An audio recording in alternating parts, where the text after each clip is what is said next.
Nan Chan by Tang Jiu Qing, Volume 2. Chapter 13.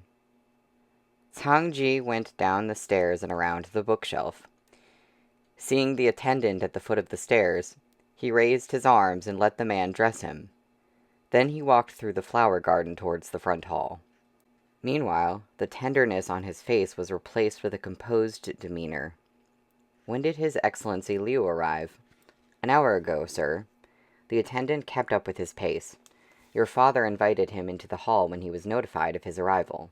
He's only just sent for you. His Excellency Liu? Tang Ji thought back to the letters he had just read. Chu Lun had mentioned a certain His Excellency Liu in his final letter to Zuo Qingzhou in the 10th year of Tianjia. Could they be the same person? He wanted to probe further, but Zuo Qingzhou was silent the entire way, deep in his own thoughts. Tang Ji left the garden, passed a walkway, a bridge, and finally through a moon gate into his father's residence. When the maid-servant waiting in the hallway spotted him, she raised the curtain for him to enter. Tang Ji stepped inside where two men of similar age had been making small talk. Both stopped and looked at him from the innermost seats. Tang Ji scrutinized them through the eyes of Zuo Qingzhou while the latter greeted the guest. My apologies for keeping you waiting, sir. The man with the goatee in the guest seat put aside his tea and said to Tang Ji, Shijing, dispense with the formalities. The copper bell started ringing the moment the man spoke, and the scene before Tang Ji turned into a hazy blur. The distorted surroundings cracked audibly, threatening to shatter. Tang Ji thus regained control of the body, but this bizarre sensation lasted for only a moment before his consciousness was overridden once again. Acting as Zuo Qingzhou, Tang Ji could only fix his eyes on the man. Jinglin was still in Qian Yu's body. He had got hold of the box again, but did not get to open it, because the fox did not care to. He rose to his feet, pulled a book from the shelf, leafed through it, and put it back. He had no interest in these, but he handled them gently to keep them in their original state for Zuo Qingzhou. Jinglin leant against the bookshelf. While Qian Yu was daydreaming, he swiftly glanced out of the corners of his eyes to find the reason he was kept there. To his regret, Qian Yu cupped his cheeks, giggling as he fell back on the rug, thinking of Zuo Qingzhou. Jinglin moved with Qian Yu, wholly feeling the fox's high spirits. He felt exceptionally patient today, perhaps because he knew the ending of their love and felt sorry for them. The deeper Qian Yu lost himself in his bliss, the more Jinglin's heart sank. If Zuo Qingzhou's death was as he had seen, how would Qian Yu be able to face it? Devastated by the loss of his lover, this naive fox would surely bare his claws out of rage. Such a blazing love, without Zuo Qingzhou to keep it burning, would inevitably turn into the most blistering hatred. Love would be the source of his suffering, and his vengeance unleashed upon the world was bound to engulf everything in its path. Vengeance. Jinglin mouthed the word while looking at his fingers no longer marred by scars of swordsmanship. He felt as cold as ice in the face of Qian Yu's blissfulness.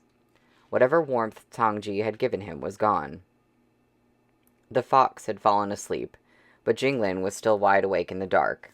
He idled in this body, listening to the rain outside as it pitter-pattered into his heart. Qian Yu slept soundly, enveloped in Zuo Qingzhou's scent like a coddled honey peach, sweet bliss making him all the more succulent and desirable. Even with Jinglin's refined features replacing his own, it couldn't conceal his androgynous, captivating allure, which radiated from deep within him, bestowed upon him by something called love. Just as Jinglin was also getting drowsy, he heard Tang Ji heading up the stairs against the noisy backdrop of the rain outside. Only when Tang Ji picked him up did he open his eyes. The man was in a bad mood. Jinglin could tell that he was tense. But who was really the one feeling tense? Zuo Qingzhou or Tang Ji? Qian Yu drowsily wrapped his arms around Zuo Qingzhou and buried his face in the nook of his neck, mumbling something. Although Jinglin could not make out any words, he recognized it as sweet nothings. As the fox was loath to even walk, Zuo Qingzhou had to carry him to his bedchamber. The sky was dark. Tang Ji walked along with Jinglin in his arms. There was something he had to tell Jinglin, but Zuo Qingzhou had such complete control of this body that he could not find his chance until they had arrived, and he had begun taking off the fox's shoes. Jinglin felt the grip around his foot tighten. Tang Ji was staring at him, his veins bulging while sweat trickled down his face. Jinglin waited for him to speak, but then the tension disappeared from his face. Jinglin understood the carp had been trapped under Zuo Qingzhou's influence yet again. Settled under the covers, Qianyu wrapped his arms around Zuo Qingzhou and whispered in his ear, "What happened?" Jinglin felt Tang Ji's palm against his lower back, drawing them inseparably close together. "There's been some changes. My teacher wants me to wait a little longer." Tang Ji brushed aside strands of hair from Jinglin's cheeks and traced his facial features with the finger. "But somehow, I've got a bad feeling." A bad feeling? Zuo Qingzhou had a bad feeling. Who had he met? Seeing Tang Ji right before him, he leant in and kissed him on the eye. Jinglin knew that was Qianyu's doing, but still burned up under Tang Ji's gaze. Naturally, Zuo Qingzhou would not share much with Qianyu. He went along with Qianyu's kisses and sensed Qianyu burrowing his way into the crooks of his arms. He could no longer tell if he was the one embracing Qianyu, or vice versa. His mind was swimming with thoughts all evening, but he said nothing. They lay embracing each other, but Jinglin and Tang Ji were not in the least sleepy. Tang Ji kept trying to wrestle back control, and pinched Jinglin on the waist as soon as Zuo Qingzhou had fallen into a sound sleep. "Liu," Tang Ji's chest heaved. He gripped Jinglin by the waist as he hissed through clenched teeth, "Liu killed." "Liu? The so-called His Excellency Liu? Who did he kill?" Jinglin broke out in a sweat. The bed seemed to have become heavier while darkness spread around them like thick ink. The bell rang again as if to stir up trouble, causing both men to break out in goosebumps. "Killed." Tang Ji struggled to spit the words out. "His Excellency Liu killed Zuo Qingzhou." The bed stopped sinking, and the tight hold on them relaxed. The bell jingled brightly as if to praise them. Both of them exhaled and broke away from their embrace. Keep touching, and Tang Ji's back would be utterly soaked from all the sweat. "His Excellency Liu, His Excellency Liu," Jinglin swiftly recalled. Chu Lun mentioned him. Who is he to Zuo Qingzhou? His teacher. That's what Zuo Qingzhou addressed him as. Tang Ji sat up and saw that the surrounding furnishings had been crushed to pieces. He even felt as if his limbs were slow to react. What does the bell want us to do? Still lying in bed, Jinglin wiped the sweat off his own forehead. His Excellency Liu. Chu Lun mentioned him. If he is Zuo Qingzhou's teacher, why would he kill him? That'd only mean he's in the opposite camp. What would it take for him to kill Zuo Qingzhou? The bed began to sink again into the crushing darkness. The room threatened to cave in amidst the relentless ringing of the bell. Tang Ji lifted Jinglin into his arms. Is this damned thing gaining sentience? It wants to eat us while we're in this illusionary realm. Tang Ji and Jinglin crowded at the head of the bed as the darkness encroached on their legs. It isn't. Jinglin was still thinking about the Liu character, but the ruckus the bell was making interfered with his efforts. He did not know why he was tense and sweating, but he suspected he would not enjoy what awaited after being swallowed. It's changing its method. It's no longer satisfied with us being onlookers. But what do these matters have to do with us? What else does it want to tell me besides these cases? Jinglin's speech quickened. What have I forgotten? The body parts Tang Ji had lost to the darkness felt trapped in mire. With little choice, he stood up and raised Jinglin so the latter's feet hung off the floor. It's gone mad, making a sport out of us. Haven't you noticed? It put all these people into the illusion and won't let us out until we figure everything out. Still turning something else over in his mind, Jinglin was slow to formulate his question. But why are you carrying me? So you can figure it out, damn it. Tang Ji hoisted him onto his back. It'll stop once you figure out what it wants. I don't want to be Zuo Qingzhou anymore. The sudden change in position almost plunged Jinglin headlong into the darkness. No good. I can't think of anything. Swallowed up to the thighs, Tang Ji spat. I genuinely think the bell's got a bone to pick with me. A replay of the previous episode meant Jinglin would be snug in his embrace again. Then should he devour Jinglin, tear Jinglin apart, or seize the opportunity to kiss Jinglin? If you were the one who offended it, why must I have to start over again as well?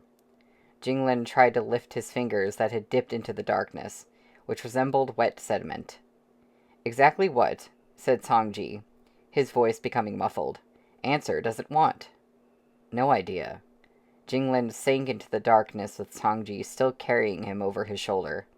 At the last moment, he even patted the carp comfortingly on the back. Zuo Qingzhou was still alive in this scene. If I'm not wrong, the next one will show us how he died. Do take care. The bell started ringing again as they plunged through the thickening sludge into the fragments of Qian Yu's smiling face and glowing specks of Zuo Qingzhou's figure, which all collapsed into blackness. Tang Ji clutched onto Jinglin's hand, but as he went under, his hand was pulled away, bit by bit, until all that he was left holding was nothingness. Damn this bell. Tang Ji woke up face down. To his surprise, he was no longer superseded by Zuo Qingzhou and could move at will. He silently pushed himself up, only to realize he was chained to the floor. Tang Ji had never thought much of shackles used by mortals, but when he tried to break out of them, he found his limbs lacked strength, and his spiritual expanse remained frozen. The cursed thing had sealed him again. Deflated, Tang Ji looked around. It was dark, but with the light cast by the oil lamp, he could see scratch marks made by fingers on the mottled gray walls. The air was thick with the stench emanating from even dimmer areas, and across the damp floor stood various torture devices. He smelled the salty, metallic stench of fresh blood mingled with the acrid odor of dried blood, and immediately he felt his appetite vanishing. The only thing he could hear was his own breathing. While he had not become Zuo Qingzhou again, he had taken the latter's body. He turned over his fettered wrists and saw them severely mutilated from chafing and much skinnier than before. His vision was blurry as he propped himself up on his elbows, only to find his left leg weak. Dragging the clinking shackles, he crawled over to one of the torture devices and slumped against it. Then he rolled over to pull his leg over. But his left leg... Tang Ji stared. Where was it? The door opened with a clank, and the jail wardens, having just had a satisfying meal, entered holding lamps. Before shutting the door, they had someone stand guard in the corridor. One warden hauled Tang Ji by his hair and waved a lamp in front of his face. Ready to confess today? His face ghastly pale, Tang Ji burst out laughing. I woke up and forgot everything. Judging by the tokens hanging on their belts and the four-clawed, winged serpentine motifs embroidered on their uniforms, these wardens were no ordinary men. Had Jinglin been there, he could have told Tang Ji who these people were and saved the carp some pain and suffering. Thud. The warden slammed Tang Ji's head onto the floor with such force that a hiss escaped his throat from the pain. The man then yanked his head up by his hair again. One warden held the swinging lamp before his eyes, while another squatted to interrogate him. Zuo Qingzhou, ready to confess today? Blood seeped through Tang Ji's teeth. He licked it and spat it out. Sir, I said I've forgotten. Give me some hints here, will you? His forehead slammed back to the floor. He clenched his teeth, swallowing back his curses. The warden pressed his face against the sodden floor while taking a sip from a cup of hot tea with his other hand. We've been courteous to you, but you aren't cooperating. We found conclusive evidence in your residence proving you bribed the chief invigilator, a capital offense. Still not going to admit it? Tang Ji attempted to piece together the sequence of events, but he was missing some crucial information. Who did Zuo Qingzhou bribe? Given his talents, there was no need to do that at all. You'll have to try harder." Tang Ji wanted to goad him into saying more, so he added, "I'm innocent." The warden poured the scalding tea over Tang Ji's head, causing him to flinch. He tried to break free, but they held him down until the cup was emptied. "There's never been a mouth the Imperial prison couldn't pry open. We've got ways of getting you to confess, even if you deny it. Zuo Qingzhou, I'll have you know that we've been courteous to you only on account of His Excellency Liu." The warden placed the teacup on Tang Ji's head. "But now His Excellency needs to distance himself to avoid blame, so you're all alone." Tang Ji answered the warden with his own question. "His Excellency who?" "His Excellency Liu Chengde of the Chief Surveillance Bureau." The warden smacked Tang Ji on the back of his neck. "Tell the truth, and you might get a pardon once the case is concluded. But stay stubborn, and we'll have to go hard on you." The teacup on Tang Ji's head trembled ever so slightly from the sharp pain inflicted on the back of his knees, even as the warden was talking. These people truly were courteous. They simply held him down and meted out the torture without warning. The shackles chafed Tang Ji's wrists raw. He bit down on his tongue, his breathing growing ragged. The warden rose and paced with his hands behind his back. "You've forgotten? Fine. I'll lay it out for you. Before the examination, you invited the chief invigilator to a private banquet and asked him to reveal the examination topic. He refused, so being the wealthy scion you are, you paid him 300 gold for it. After the examinations, you realized he'd given you a fake, so you intercepted him while he was out at night and clubbed him to death." "Does it look like a bookworm like me can beat someone to death?" Tang Ji retorted. "No." The overbearing warden turned around with malice in his eyes and kicked Tang Ji's wrist. "But your fox spirit can." The wardens yanked Tang Ji up by the chains wound around his arms. He felt sweat burrowing into his eyes, but he could still see a wooden cage being dragged out from a dimly lit corner. The enclosure, only half the size of a human being, was padded with hay on which a bound man with a white tail lay huddled. "Damn you!" Tang Ji choked on his words. "How dare you?"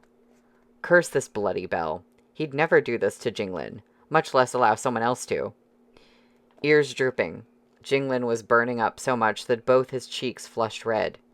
The cage was too small for him to stretch, and there were wounds inflicted by a whip on his back. Tang Ji could tell that it was no ordinary flogging, but the brutal work of a master with profound cultivation. "You kept a malicious fox spirit in the capital and clubbed the chief invigilator to death, in utter disregard for the law. How dare you claim innocence when there's irrefutable evidence against you?" The warden looked into the wooden cage. "Though I must say, it must have been nice in the bedchamber." "I don't need a club to kill." Tang Ji had had enough with the bell. "I'm not playing along anymore." But the bell remained hidden and silent. The warden was dumbfounded, then burst out laughing. "Zuo Qingzhou, have you gone mad?" Tang Ji yanked on the chains and demanded, his voice icy, "Release him." The warden flicked a finger, and the wooden cage indeed opened. Grabbing Jinglin by the ankle, he dragged the fox out across the hay, drawing blood through the fabric on his back. Seeing the warden touching Jinglin was more than Tang Ji could bear. He strained his wrists against the chains, his body swinging in the air. The warden picked up Jinglin's tail and then dropped it. He clicked his tongue as he studied Jinglin's face. "Pity that you made such a delectable thing kill for you. What a waste." Judging by the tightly furrowed brow, Tang Ji figured Jinglin was still unconscious. The bell must have been keeping Jinglin from regaining consciousness. Oh, how he hated the bell to the core. Now that the warden was taking the whip again, he blurted, "What do you want me to confess to? Remove these chains, and I'll admit to it." The warden turned Jinglin's face with the whip and said to Tang Ji, "You've been holding back for a fortnight, so why would you give in today? I find it hard to believe." A sneer played on his lips as he stood in the dimness and flung out the whip. The crack of leather on flesh made Tang Ji gnash his teeth, and his heart skipped a beat when another slash appeared on Jinglin's back. He felt as if he were being whipped himself, and his heart wrenched so badly it drove him crazy. "Why are you lashing him?" Tang Ji rasped. "It doesn't hurt me the slightest. If I'm the murderer, I should be the one to pay. Why are—" "Stop it," I said. "I'll tear you apart." His last syllable was doused in salt water, splashing him right in the face. Searing pain overtook him, and the carp's feral nature was activated. Violently twisting and straining against the shackles, he glared at the man until his eyes were bloodshot. Enough of the 8 sufferings. Tang Ji wanted the bell to show itself now. The salt water dripped into Tang Ji's wounds, stinging him. His spiritual expanse was frozen and deathly still, reducing him to being Zuo Qingzhou. Half a month earlier, the man had been hanging in his spot, watching every single lash fall on Qian Yu's body. As Zuo Qingzhou's heart bled with every lash, the bravery once boiling inside reduced to rivers of cold sweat streaming out from his eyes. Tang Ji felt sobs welling up in his throat, and a voice that was not his, but Zuo Qingzhou's, the very man the bell wanted to tell him about. Shakily and feebly, he strained against the restraints around his arms while Qian Yu called out for him, using the intimate address only meant for him. Qingzhou. What had Zuo Qingzhou done wrong? Tang Ji found himself screaming in silence, bitterly demanding to know the man's wrongdoing. Zuo Qingzhou had been investigating the case that most merited an investigation, and he had loved the one who loved him most.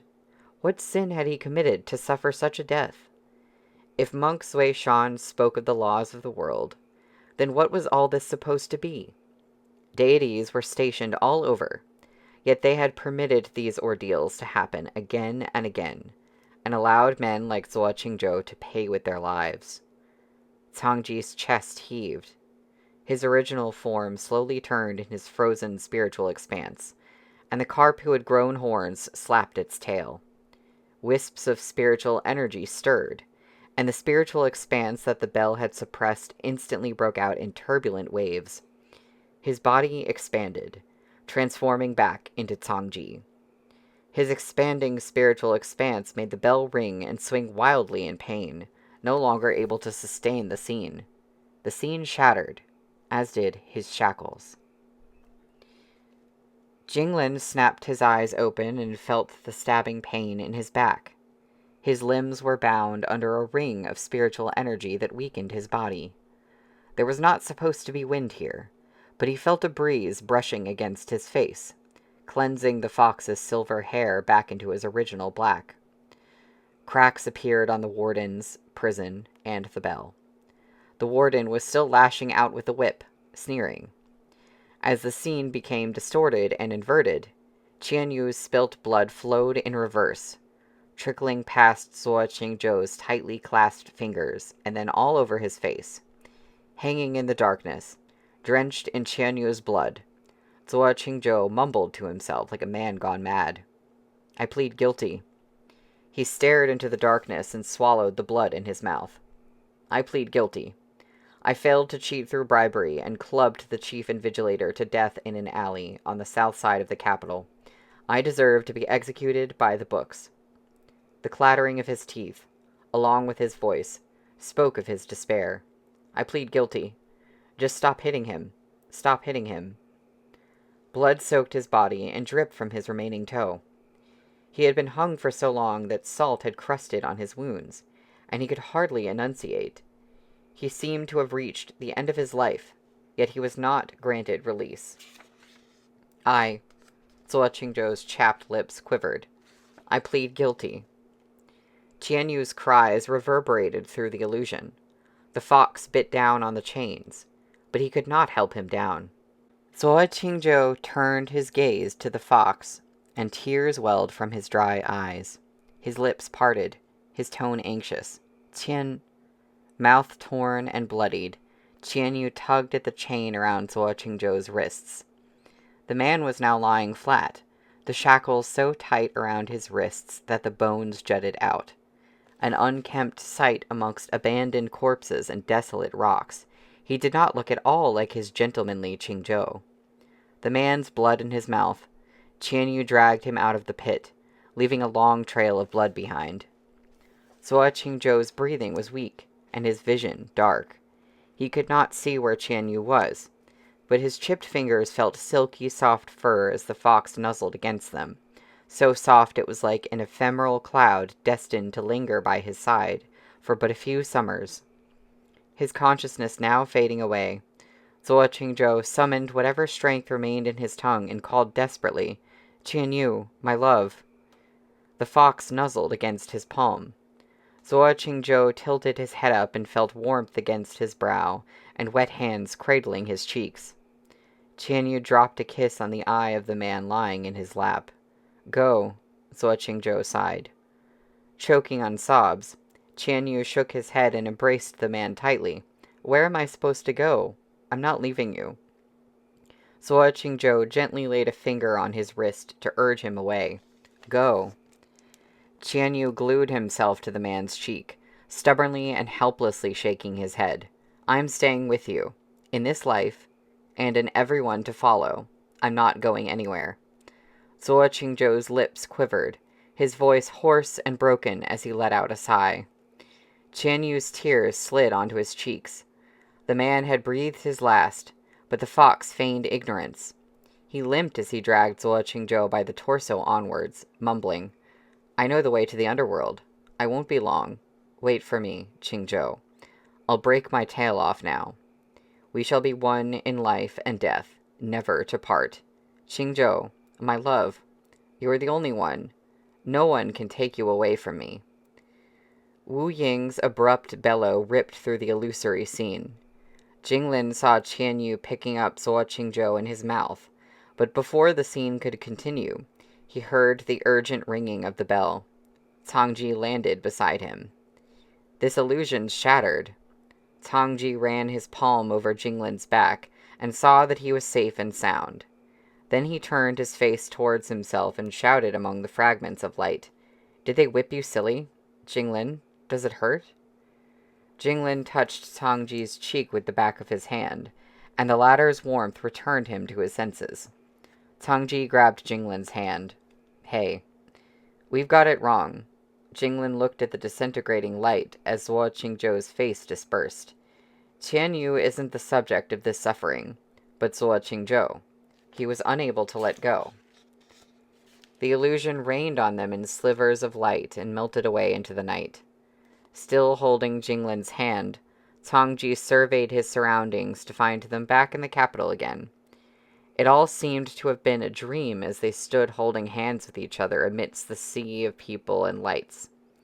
The clamor of city life returned to their ears, and they let go of each other at the same time. Tangji noted the emptiness in his palm. "Is it over?" "The bell has yet to ring or leave." Jinglin turned around, searching amidst the crowd. "This isn't over. The city was a wreck when we entered the illusory realm. Are we in another illusion?" Tangji followed Jinglin and pushed his way through the crowd. Jinglin combed through the faces. "This is the real world, and these are all mortals. The capital is a place unlike any other. You can't compare it." "Where are you going?" Tangji grabbed Jinglin by the wrist and angled his step so as to block off the passers-by around Jinglin, preventing them from touching him. "To the inn." Jinglin glanced at his own wrist but did not shake him off. "Qian Yu knows the nine-tailed fox. She must know what's happened." "And what about the brush and Chulun?" Tangji asked. The brush changed the register of fate for his own selfish purposes, which gave rise to Zuo Qingzhou's inability to let go. We're not going to overlook his actions, are we? Lu Yan's destiny lies with Chulun, while Chulun's fate is tied to Zuo Qingzhou's in the register. Getting to the bottom of Zuo Qingzhou's death will clear up the matters concerning Chulun. With a light jerk of his wrist, Jinglin led Tangji towards the inn. "There's something I can't figure out. If Qian Yu can shapeshift, it means he's quite accomplished in cultivation. So why would it matter to him if he had indeed committed murder? Why would he put up with the torture? We couldn't mobilize our spiritual energy in the illusion. The bell must have been trying to tell us something. Qian Yu was held captive in a wooden cage, and his wounds didn't seem to have been inflicted by the common man. Jinglin stopped in his tracks and leant towards Tangji's ear. The bells left bits and pieces out, omitting many key details. This seems more like a last resort than what it actually intended. What you're saying is, Tangji concluded, deities are involved. But why would they commit such atrocities? Jinglin looked to the inn. Who knows? Tangji recalled what Jinglin had said. The path I walked is no more, and felt bitter. His fingers slid down, seemingly unintentionally in the jostling crowd, and touched Jinglin's fingers. Looking into the mirror, Hua Shang fixed another flower ornament on her forehead. Xian entered just as she had finished, but before he spoke, she gracefully made her way midway down the stairs and rested an elbow on the railings in time to watch Tangji and Jinglin step through the entrance. My little inn's too delicate to withstand any trouble, said Hua Shang with a frown. So the trouble that follows in your path genuinely fills my stomach with butterflies. I thought you'd left the capital, but I suppose I was wrong. What, are you here to enforce justice, too? Jinglin accepted the fresh cup of tea a little fox offered, and took a few sips. I've got no right to do that. The thing is, I've lost something important and need your help pointing me in the right direction. Look at you, Hua Shang snorted. So eloquent now that you have a favor to ask of me. Oh, he isn't much better with me, Miss Hua Shang. You can tell he's a cold-hearted one, so there's no need to split hairs with him over this. Making himself at home, Tangji settled down on a chair and smiled at the fox. We genuinely have a favor to ask of you. Hua Shang continued down the stairs, sat at the other side of the table, and rested a fair hand on her arm. How could I turn you down when you've got a face like that? Tell me, what is it you want? Tangji poured tea for her. We assume the snow-white fox we saw that night is a friend of yours. Where is he now? Hua Shang had nearly accepted the cup but pushed it back. Why are you asking about him? The color of his coat's rare, Jinglin replied. Truly beautiful. Tangji snorted inwardly. He was gold and red all over. Surely that made him rarer and prettier than the colorless fox. How come he's never praised me? Still, he put on a smile and played along. I've been throughout the lands from east to west, and I've never seen such a marvel either. If both of you are this smooth when it comes to speaking the truth, I might consider telling you, Hua Shang said indifferently. There are all sorts lurking in the capital, and it's hard to tell who's genuine. Fob me off with lies, and we won't even get to be friends. Now, what's this important thing you've lost? Don't tell me it's on Qianyu. I know it's hard to believe. Tangji gave a wry smile. It's a long story. Naturally, Jinglin could not tell her the truth, so he said he had a bell that, having gained sentience as a spirit, was fond of tagging along with strangers. They had been pursuing it for some time, and now it was on Qianyu. Whether Hua Shang believed him or not, he could tell she was in a predicament and needed help, too. Qianyu isn't here, she conceded, but even if you found him, you wouldn't recognize him. We saw him just a few days ago, Tangji chimed in. Has he left? That was a month ago, Hua Shang said. Have you both gone silly? Jinglin stiffened. Where has he gone, then? Hua Shang shot a look at Xian, and the little foxes immediately lowered the screen and closed the door. Let's leave that aside first. Tell me, are you determined to get that bell at any cost? Yes, Tangji replied. Is there a problem, Miss Hua Shang? One leg crossed over the other. Hua Shang leant against the armrest and shielded her face with a feathered fan, exposing just a pair of eyes looking coolly at Jinglin. Not exactly a problem. I just find this gentleman really familiar, and that makes my stomach even uneasier. He couldn't be someone from above, could he?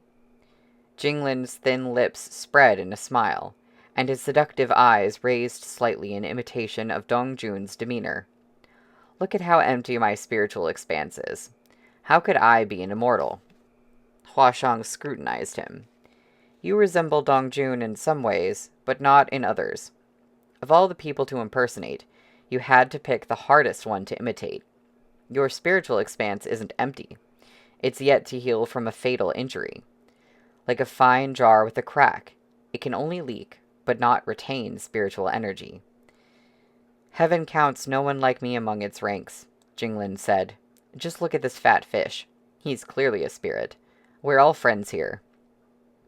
I know you seek Qianyu, Huashang said, but he isn't here. He's left the capital? Tang Ji asked. He's not leaving as long as his grievance remains unredressed. Huashang's face darkened. Besides, he can't leave with the Demarcation Bureau closing off the capital.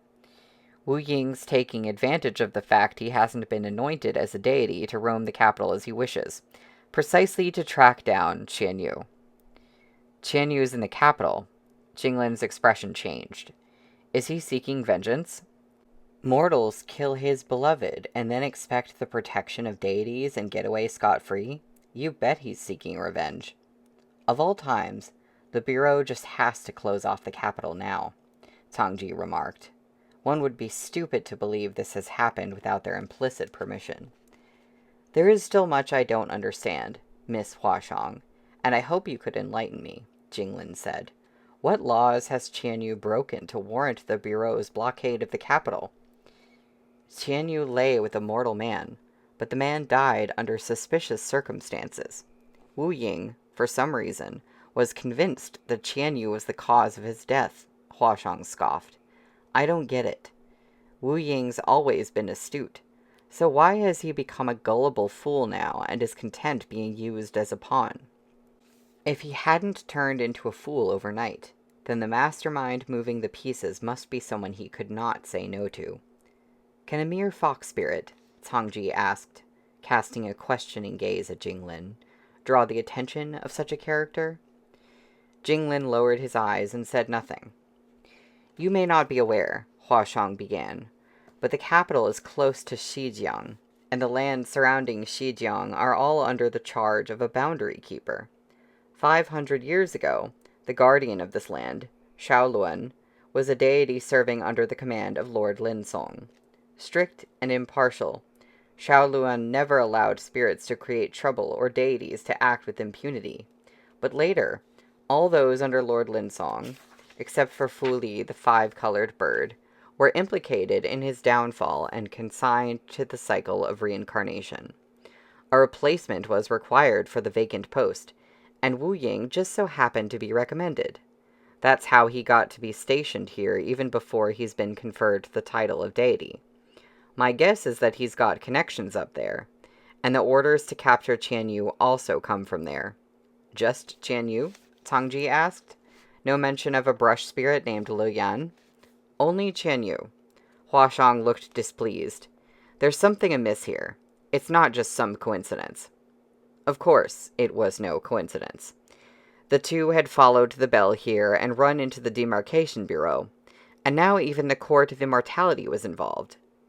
Had Jinglin suspected something, Tang Ji would have been certain that the bell was intentionally hurting them towards the Court of Immortality. Jinglin drank some tea to compose himself. The capital's under the protection of Shengyue, the Divine Lady, safe from most malicious forces. So Qianyu will be safe as long as he doesn't leave. I'm curious, though. Qianyu wants revenge, but how is he going to do that? I'd say just kill whoever it is, Huashang sneered. Clean and efficient, Tang Ji said. Has he got something else in mind? Huashang almost flew into a rage, but she held herself back. That's what makes no sense. With his cultivation, he'd have been able to break Zuo Qingzhou free and escape together, yet he couldn't. Couldn't he? Tang Ji mused. His spiritual energy was absent when he tried to make his move. He could barely maintain his human form. Zuo Qingzhou's fate in the register aside, it's as if a target had been fixed on him, marking him for death. There must be someone with profound cultivation pulling the strings behind the scenes, but he hasn't shown himself, and I can't figure out who it is. But was Zuo Qingzhou worth the effort? He had been investigating cases supposedly related to government corruption in the mortal realm, but now it had led to something else, just as the two suspected. Even the nine-tailed fox could not uncover any information, which meant he was far from an ordinary criminal. If so, why would he make a sport of a mortal's life and death in such a roundabout way? Feeling a sense of foreboding, Tang Ji gripped Jinglin's sleeve. Jinglin had filled his stomach with pastries on the table and dusted his hands off, breaking the silence. "That's a good guess, Miss Huashang. But in my opinion, the mastermind is a deity, not just any cultivator." Wiping his fingers clean, he brushed over the spot where calluses had built up and fell into deep thought. Seeing the fatigue on his companion's face, Tang Ji guessed that the bell's illusory realm had drained Jinglin of spiritual energy again, so he asked Huashang for a room and took Jinglin to rest. Before bedtime, Xian drew some hot water, which Jinglin used to bathe behind a screen divider while Tang Ji lay on the bed, watching him from the other side. "It's too simple if Chulun's suffering is illness. I'd much more easily believe it's Liuyan's sickness of the heart. He'd been touched by worldly desires, and was willing to risk it all for Chulun. That said, as someone from the Court of Immortality, he'd know the laws, wouldn't he? It would have been far more appropriate to ask Sage Yining for help than to take matters into his own hands. Yet, he went ahead, and Zuo Qingzhou died." Skin reddened from the hot water. Jinglin leant against the wooden bathtub and shut his eyes. "This is no coincidence, but an orchestrated outcome. Zuo Qingzhou had to die. Why is that? Well, if you remember what Liuyan read in the Register of Fate, he'd have been successful in his official post, eliminating corruption and cleaning up the imperial court. He'd have gotten to the bottom of those cases and exposed the mastermind, who, as a deity, must have expected this, so Zuo Qingzhou had to die. But why would a deity abduct and peddle mortals?" Noting Jinglin's shoulder projected on the screen, Tang Ji let his eyes rove down along its curves. "City in the mountains." Jinglin buried his face in his arms. "They kept the humans there and fed them to evil. Do deities eat humans too?" Tang Ji saw the shoulders hunch over slightly. Jinglin did not answer or move. Eventually, Tang Ji rose and moved past the screen to find Jinglin asleep, slumped over the ledge of the tub. The corners of his eyes had reddened from the steamy water, and his shoulders and back were in full view. As Tang Ji carried Jinglin out of the water, he could not help but run his hand over the heart-wrenching web of cracks spread across the fair porcelain skin on his back. He looked for a moment, then wiped him dry with some clothes, wrapped him up, and carried him to the bed. Before he got into bed, he changed out of his soaked robe and wiped himself off with Jinglin's bathwater. As he tugged at the quilt and rolled over, something pressed painfully into his side. He took it out to find the long-absent Stony, who was also sleeping soundly with its head lolling. Tang Ji tucked it into Jinglin's arms.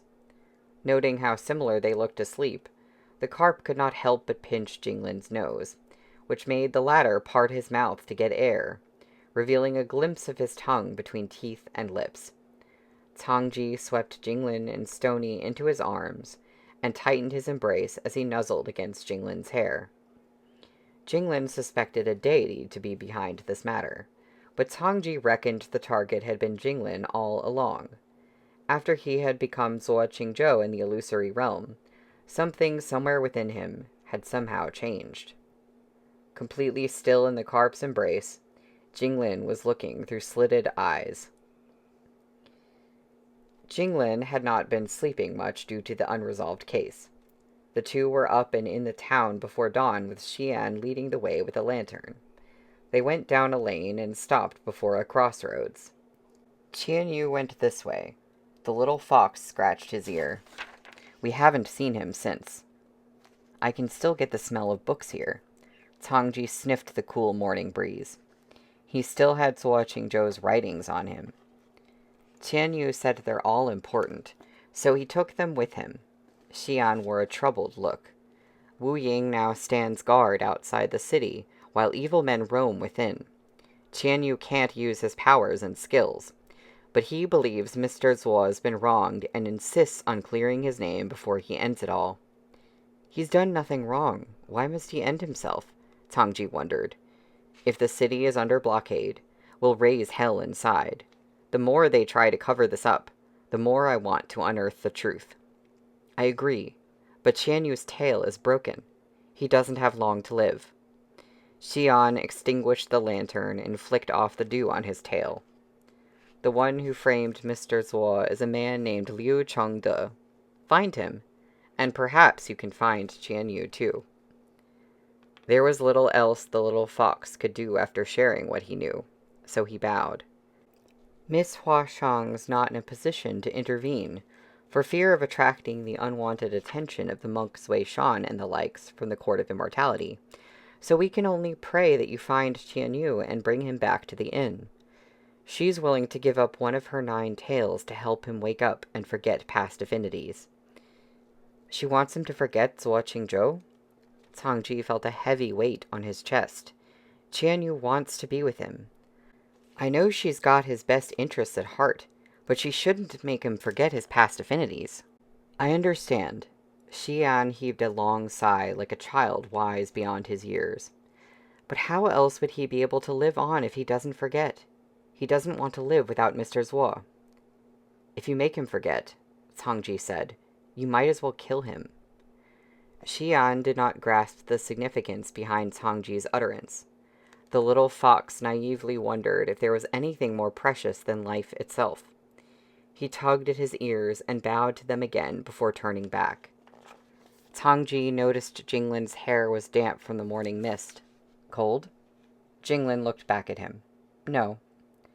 Tang Ji found the fact that Jinglin now readily responded to his questions very adorable, so he had a hard time looking away. When Jinglin kept staring at him, he asked, "What are you looking at?" "If one can't forget, he'll never let go and move on," Jinglin said. "And if one can't let go, he'll never forget. Life and death is an endless cycle. Zuo Qingzhou is dead, and his soul's supposed to return to the underworld. In fact, he's likely been reincarnated by now. Qian Yu can neither forget nor catch up. This is torture. Zuo Qingzhou will have forgotten him, and he, Zuo Qingzhou. When they meet again, they will be strangers to each other, and neither will suffer," Tang Ji said. "Do you think that's better?" After a moment's silence, Jinglin answered, "Yes." Tang Ji's heart fell at the answer, and his mind went momentarily blank. "I don't agree," he eventually uttered. The wind rose amidst the fog, and it started to drizzle. Jinglin opened the umbrella that he had been carrying, shielding Tang Ji. "Look at it this way. Gone are the happy times. He's only going to suffer from now on. It had hurt him to remember the past, just as it had hurt him to reminisce about what could have been. How would he be able to live with the agony of loneliness for hundreds or even thousands of years to come? Not unless he has a heart of stone. If he forgot it all, he'd still be able to live a carefree life. It's—" Tang Ji grabbed Jinglin's hand, causing the umbrella to tilt, and cut off Jinglin's retreat. Rain landed on their faces. So harsh and intimidating were the carp's eyes as he stared down at Jinglin that the latter shrank back, but Tang Ji immediately closed the gap, pushing Jinglin into a stone wall. Boxing him in, Tang Ji leant in. "Are you Qian Yu?" "No, I'm not." "No, you aren't." Tang Ji tightened his grip on Jinglin's hand. "So what right do you have over his suffering or happiness? Do you and Huashang get to decide for him because you think he'll be in pain? Does he not get to decide how to live his own life at his age? No one in this world can do that on another's behalf. If he doesn't want to forget, then he won't. That's between Zuo Qingzhou and him. It's not something anyone else can interfere with or decide. Nobody else has the right to. As they say, how strong a love can withstand reincarnation?" Jinglin's eyelashes grew heavy with raindrops as he looked at Tang Ji. "If we have to watch them die for love without so much as a chance at a happy ending, we might as well." "Even if we have to watch them die," said Tang Ji, raising his voice, "we don't have a say in it. If his love was so strong that he would break off his tail to prolong Zuo Qingzhou's life, so strong that he'd suffer all the excruciating torture with him, Then what's a little more pain? Don't you think he'd thought of that? He's chosen this for himself. He wiped the rain from Jinglin's eyes so roughly with his thumbs that the delicate lids turned red, making the latter look like he had been bullied. What do you want him to forget? Zuo Qingzhou? Don't you see? Even if you and Huashang erased his memory, he wouldn't live long anyway. What's engraved forever isn't in the mind, but in here. Tangji yanked Jinglin's hand to his chest, to the heart beating inside, an organ that remembers whom it lets in. How could it simply forget and pretend nothing had ever happened? Just because of missing memories? How ludicrous.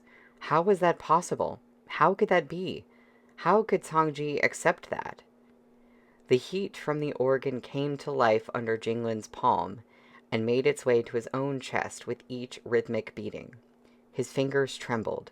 He wanted to escape, but Tangji held his hand down tightly and interlocked their fingers, forcing him to receive the searing punishment. You said Qian Yu couldn't have been the one to kill Zuo Qingzhou because he loved him. But to Qian Yu, forgetting Zuo Qingzhou would be no different from killing him. His shoulders were soaked through. Tangji snapped. Don't you get it? You'd be asking him to kill the love of his life. Jinglin stared at him, transfixed. Noting his raw eyes and dripping wet hair, Tangji held himself back and put up the umbrella again. He looked out into the rain. You know absolutely nothing about the love you talk about. You should take more lessons from me instead. Jinglin lowered his head and sneezed. The smell of books eventually dissipated where the lane met the thoroughfare, trampled by all the carriages, horses, and pedestrians traveling through. Tangji shut the umbrella and leant against a pillar, watching as Jinglin drank a cup of ginger tea under the awning of a tea stall. The poor thing's eyes were still red. As Tangji stroked his thumb against the umbrella's handle, he came to terms with the fact that he could not use even the tiniest force on Jinglin, for he would leave a mark on his skin if he weren't careful. He felt a little listless, but did not know what was wrong. Maybe because the rain had washed away Qian Yu's tracks. In any case, he was in low spirits. Still leaning against the pillar, he looked away from Jinglin. He disliked this feeling, as if he had launched a powerful punch, only for it to land on a heap of cotton. Drinking his tea, Jinglin frowned at the overwhelming taste of ginger flooding his mouth. Gingerly, he swallowed the last sip, feeling the heat from earlier dissipate into the warm cup against his palm. The sensation relaxed his body that had been held hostage by the cold. There he sat, mentally turning over Donglin's, Gushen's, Chulun's, and Zuo Qingzhou's cases, in that order, then in reverse order. There was a deity lurking in the capital who might have been the mastermind behind the human trafficking in the Middle Realm, going as far as to shed blood. But a deity would not have set up such a complicated operation for a mere moment of gratification. What appeal would murder have had to a deity? What deities wanted often transcended the illusion of life and death, and what they sought were all elusive desires. Furthermore, deities had to pass the scrutiny of the Demarcation Bureau before they could partake in worldly affairs of the Middle Realm. A deity could have committed such atrocities, but not all deities were fools. In order to keep deeds of this gravity from never seeing the light of day, he lay in the dark and pushed out mortal after mortal to be his pawns, even going so far as to kill Zuo Qingzhou to protect the one doing his dirty work. Liu Chengde, who had killed Zuo Qingzhou, first appeared in Chulun's letter and enjoyed his eventual victim's trust. Was he aware that Zuo Qingzhou's fate would be exchanged with Chulun? If yes, why would the mastermind want Chulun to survive, but not Zuo Qingzhou? Was it just because the latter's entry in the Register of Fate indicated that he would get to the bottom of the trafficking cases, thereby unearthing the pawns in the capital and messing up the mastermind's scheme? Couldn't Chulun do the same? He and Zuo Qingzhou had clearly been fighting for a common cause, and even possessed the same evidence. Moreover, Qian Yu would have always posed a problem. He was loath to part with Zuo Qingzhou, and was sure to avenge his death. If they had been able to capture the fox, why had they not killed him to stamp out the source of future troubles? Why, indeed? There were too many questions. Jinglin stared at the mess of marks on the old wooden table before him that reminded him of the series of cases in which they had become entangled. Unbearable as it would have been to be without information, it was also torturous to be laden with it.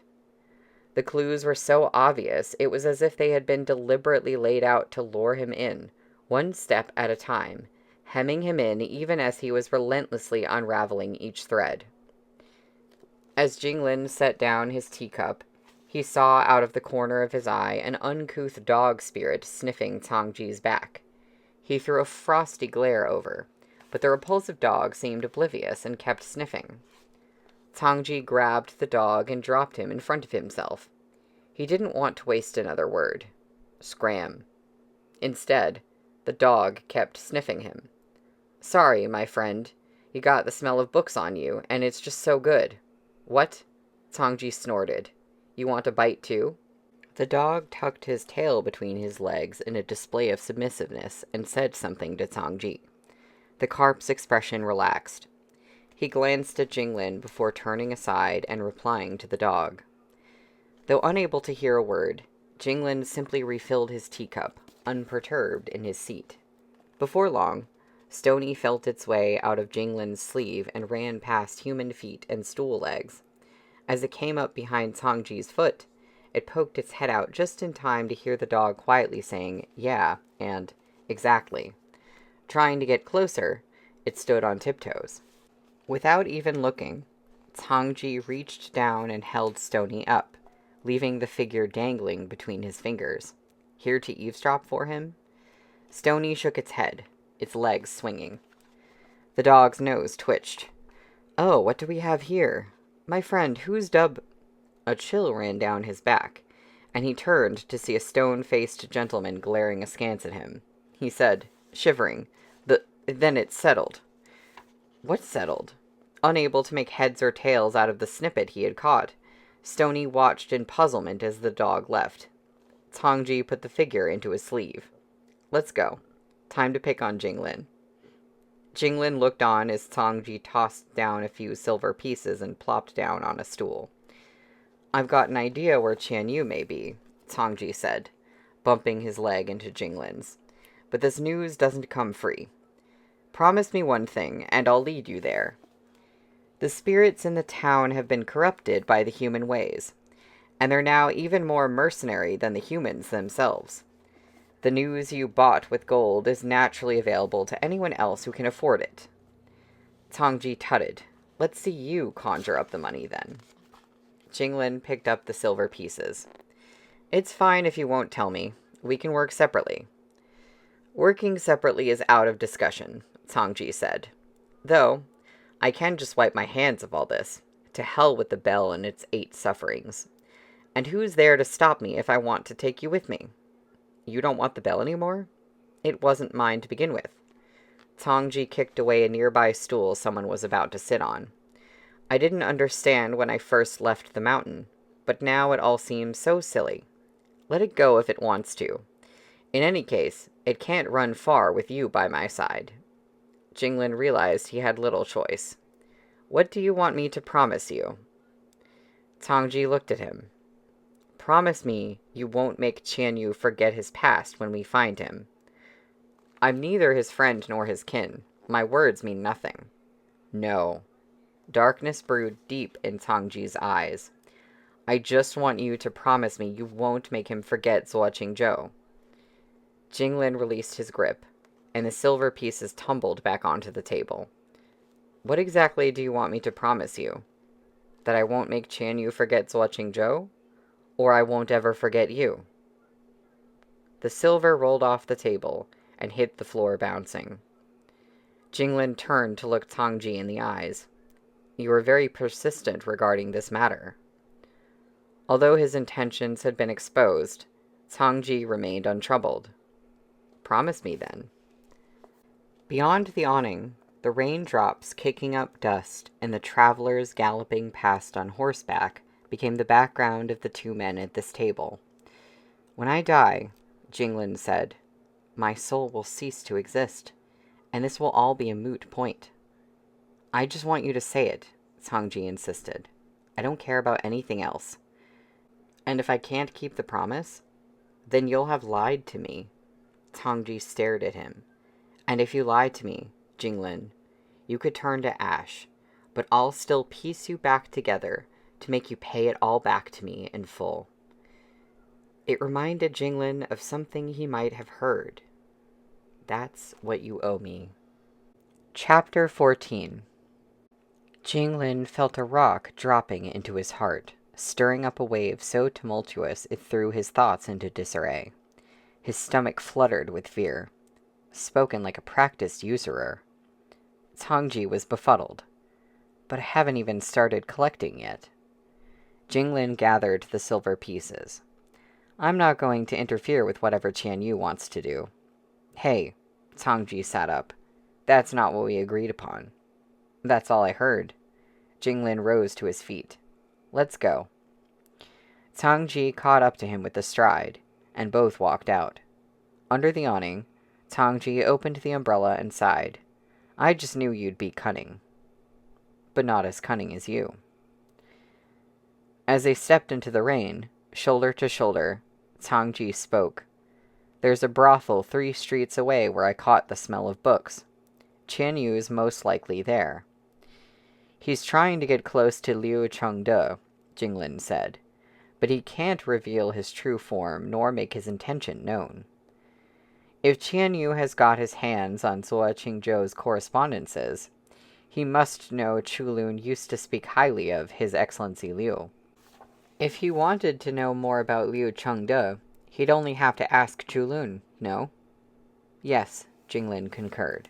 "But clearly, he'd rather seek far and wide for an answer than go to Chulun." It suddenly dawned on Tangji. Maybe he knew the brush spirit had modified the register of fate. Not only that, Jinglin wrung the ends of his robe. He doesn't trust Chulun.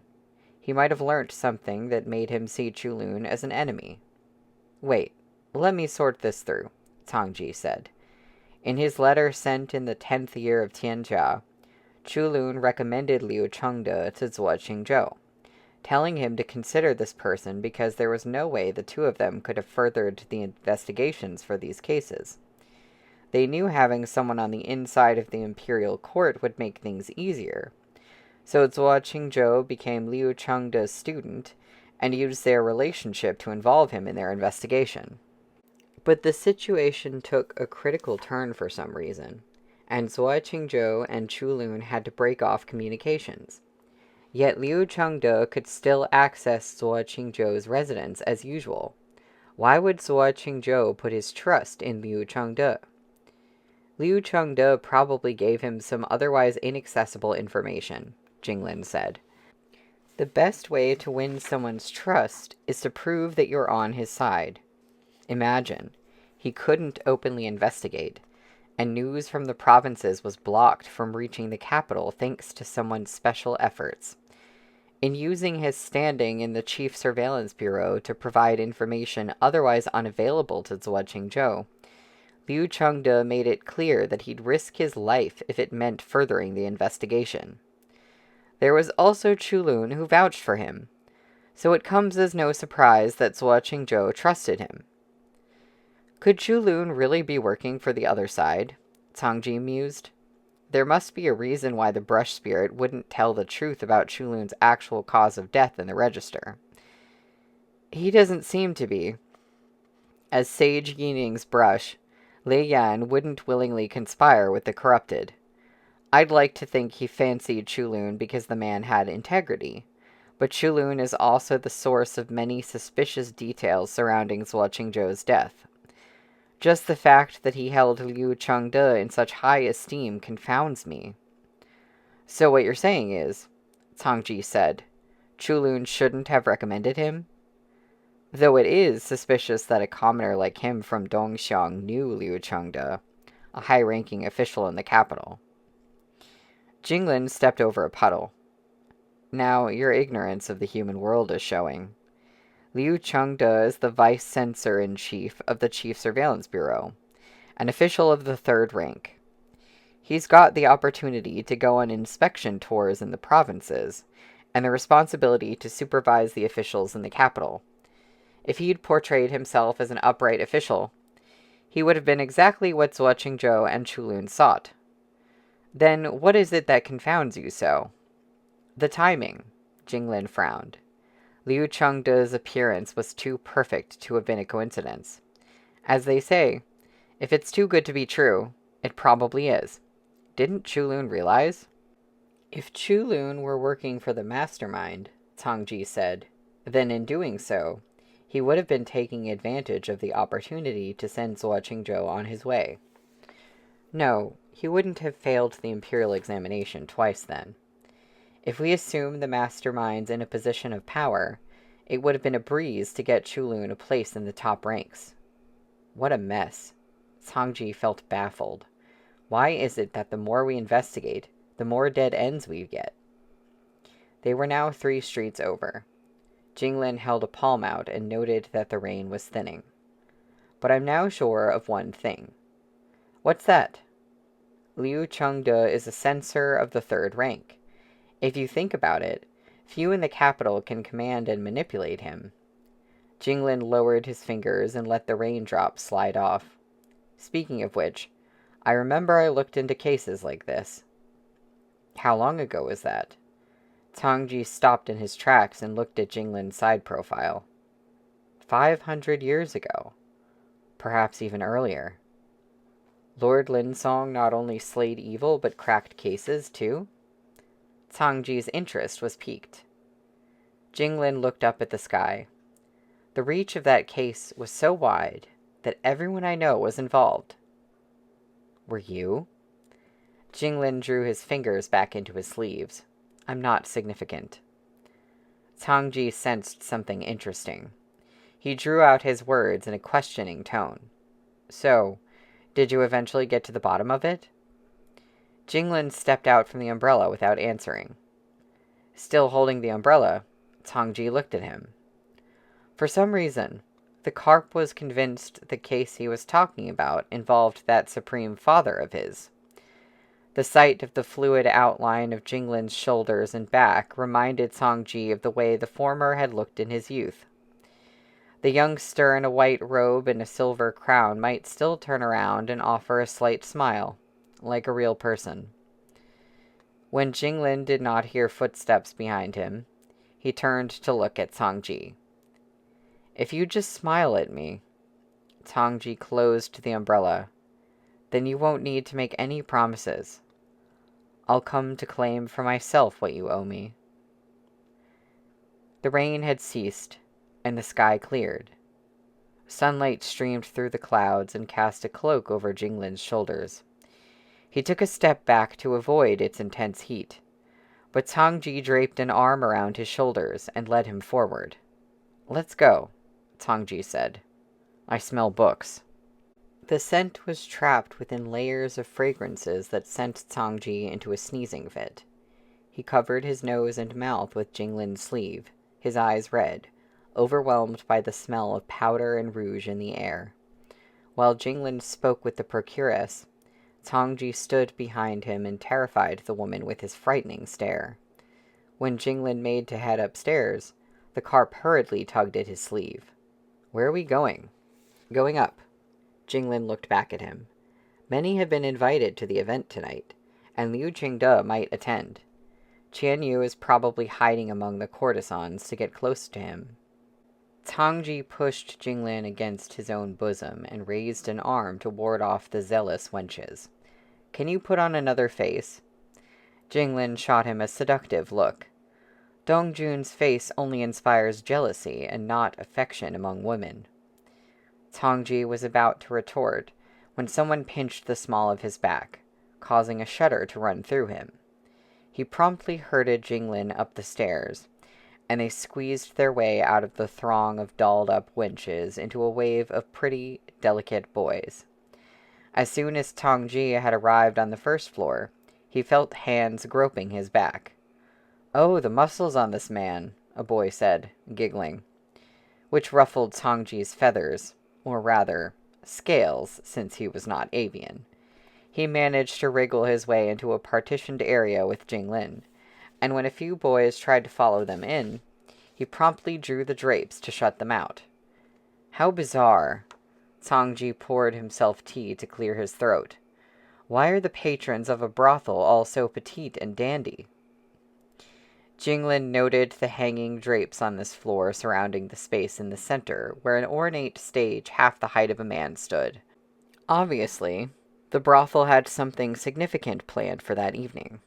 The partitioned areas were closely spaced, with only a thin screen on either side and a flimsy drape that could barely shield anything from prying eyes. They live here. He sat down at the table. They live here? Tang Ji sat down between him and a vase full of scrolls. He pinched his stuffed nose while letting his head loll back. What, do men come looking for men? Laughter rang out nearby. One of several male courtesans, who had yet to find a patron, boldly responded, "There's much fun to be had between men, sir. Why don't you pick one of us and find out for yourself?" Tang Ji propped up a leg. "Oh, what kind of fun? Let's hear it." The courtesans giggled and created one tantalizing figure after another on the screen using shadows. What kind, you ask? You may start with one of us, and we'll take turns serving you. We'll make sure you'll be floating on your way out. Tang Ji laughed. How do you know I'll be the one floating? Then why don't you give us a taste of yourself? The courtesan leant close to the screen and hooked a finger in Tang Ji's direction, beckoning seductively. Tang Ji cocked his eyebrows at Jinglin, but the latter was wholly invested in stirring his bowl of sour plum drink. The carp leant over, his arm pressing on Jinglin's back, and whispered, "Do we pick one?" Jinglin shot a cold glance at him. "Sure." Tang Ji pried the spoon from Jinglin's fingers and gulped down the drink. Then he said, loud and clear, "Sorry, I've got my hands full with a cold-hearted, demanding little thing tonight." Jeers rang out on the other side of the screen. Jinglin took back his spoon and pushed away Tang Ji's arm. Leaning back into the chair, Tang Ji stopped fooling around. Sourness saturated his mouth, making him hiss and complain. Jinglin looked at his empty bowl and set the spoon down. Tang Ji rested his chin on his hand. "So, what about Qianyu and Zuo Qingzhou? Were they like this too?" "No," Jinglin answered. "Love and lust aren't equal." Tang Ji fired another question. "Do you like men or women?" Jinglin considered it while rotating the bowl. Neither. For some reason, Tang Ji recalled Jinglin panting in the illusory realm. He reached for the tea and drank it all. He wanted to ask Jinglin if he had disliked being Qianyu with his Zuo Qingzhou, but he still did not understand what the two were going to do. What could they do after stripping naked? Wash, truss, then roast? The hall suddenly dimmed, and a figure appeared on the stage. It was then Jinglin understood what was happening tonight. They were putting up virgins on sale, as was custom of the brothel. But would Qianyu be able to meet Liu Chengde here? Jinglin wiped away his sweat and mustered his patience. When a bored Tang Ji kicked the vase over in the darkness, he pulled out a few scrolls, unfurled them, then raised them to the light for a better view. Not paying attention to the carp, Jinglin felt for the tea to pour a cup for himself, but Tang Ji suddenly sat up and turned towards him. "What?" Jinglin probed warily. Tang Ji spread out one of the scrolls, putting it on display. Is this what they were going to do that day? Just one glance, and Jinglin nearly spat out his tea. He covered his mouth, his ears burning red. As he coughed, his face turned red. Missing this in the darkness, Tang Ji pushed the canvas closer to him. "Can you see it?" Out of nowhere, Stony sprang onto the table and ran in circles while hiding its face in its hands. Then it crashed into Tang Ji's arm in an attempt to shove the painting away, but the carp lifted his arm away and rocked back in his chair. "I knew it. You've never lain with anyone. You'd never let anyone." Jinglin stuffed a pastry into Tang Ji's mouth, and the latter gobbled it up before pulling Jinglin over by the wrist and trapping him between his knees. The carp stared at him. "So, is this what you meant when you kissed me that time in the water? That you wanted to see me naked?" As his hand was swatted away, Tang Ji closed his legs to tighten his hold on Jinglin. "Did you?" They were so close he could hear his breathing. "Do you?" Before Jinglin could answer, a soft moan drifted over from the neighboring partition. Tang Ji was about to look when Jinglin blocked his view with a hand. "The bell. I hear it." Jinglin changed the topic and freed himself from Tang Ji's hold in the moment of distraction. "Liu Chengde's here." Tang Ji returned the scroll to the vase and listened intently for the bell amidst the din.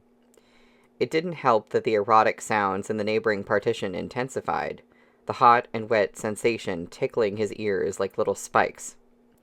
Then there were the exotic dancers with silver bells on their ankles that tinkled in tandem with their mesmerizing moves. The sound of Jinglin's bell was neither striking nor prominent, and the other sounds swiftly drowned it out. "It's too noisy." Tang Ji rose and brushed aside the bead curtain facing the stage. The smell of rouge assaulted his nose, rendering his sense of smell ineffective. He looked around.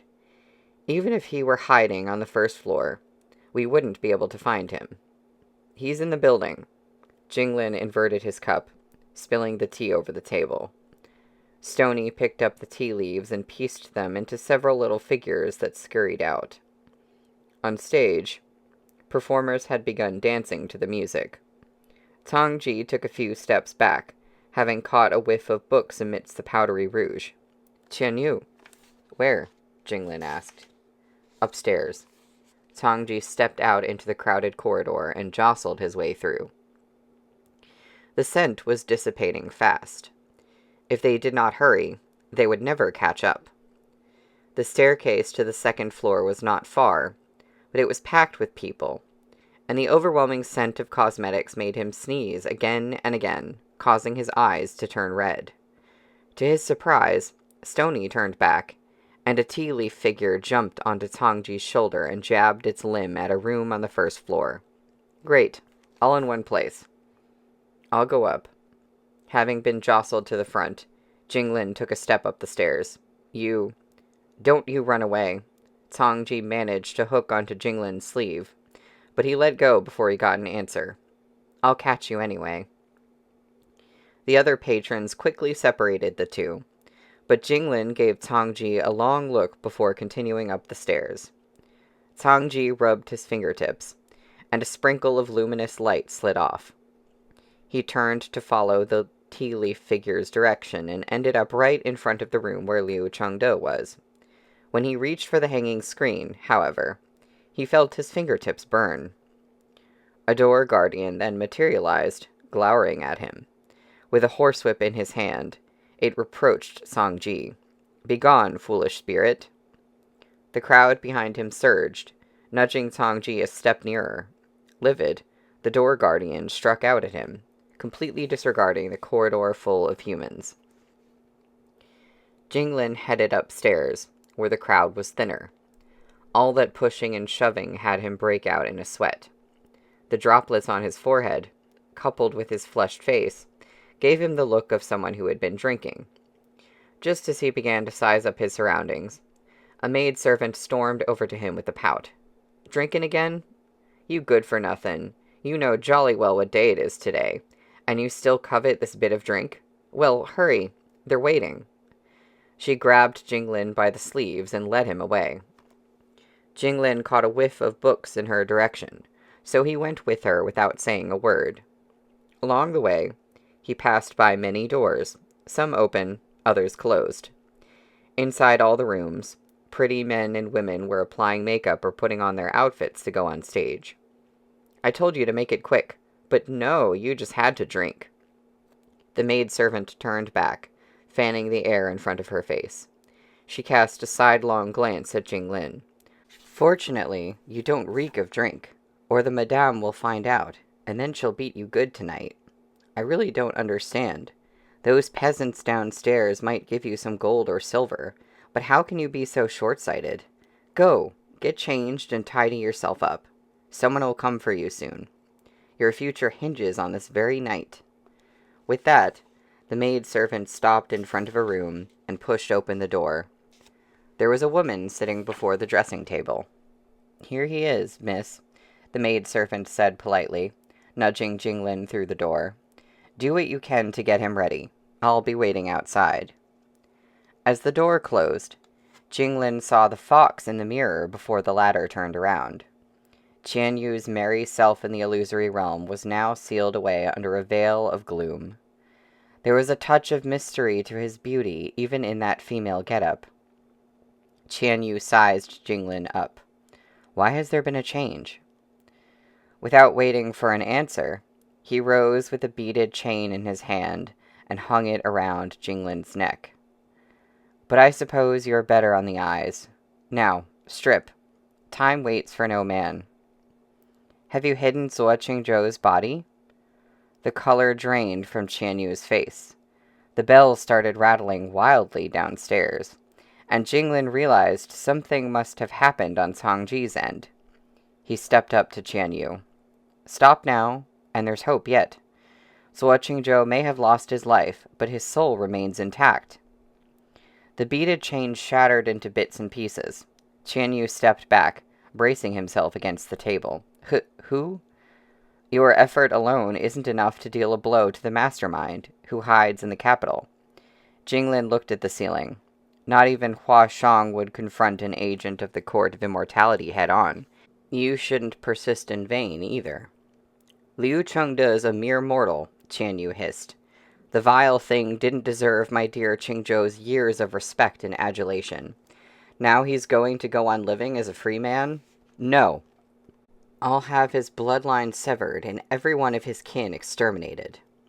He is but a worthless pawn, not the real perpetrator who had Zuo Qingzhou killed. But you must have already known. If you persist, then his body, maybe even his soul, shall be lost forever." Tears welled up in Qian Yu's eyes. Why would a deity have tormented my Qingzhou so? Jinglin didn't have the answer. "Why have you come?" "Hua Shang's waiting for you at the inn."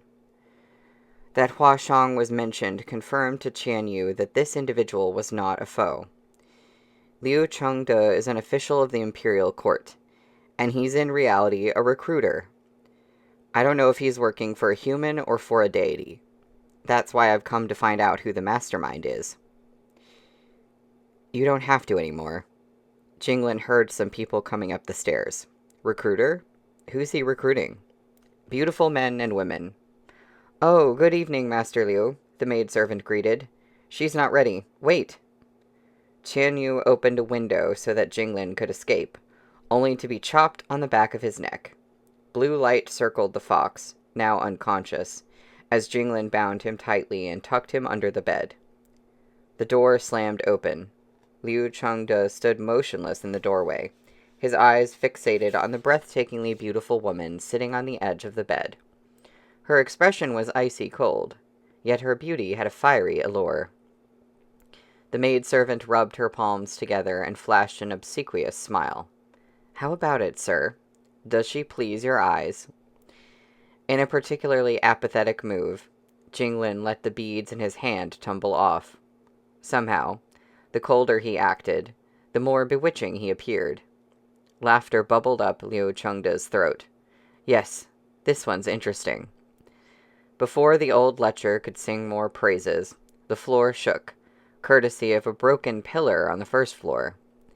If the door guardian could not hold off Cangji, Liu Chengde feared having to be responsible for any deviations that might arise. He barked at his attendants. "Get her into the sedan. We're leaving." "Oh, no, you're not." Cangji hooked onto the second-floor railing and made to vault up when the door guardian, now so pummeled it was no more than wood pulp, gripped him by the ankle with his whip and hauled him back.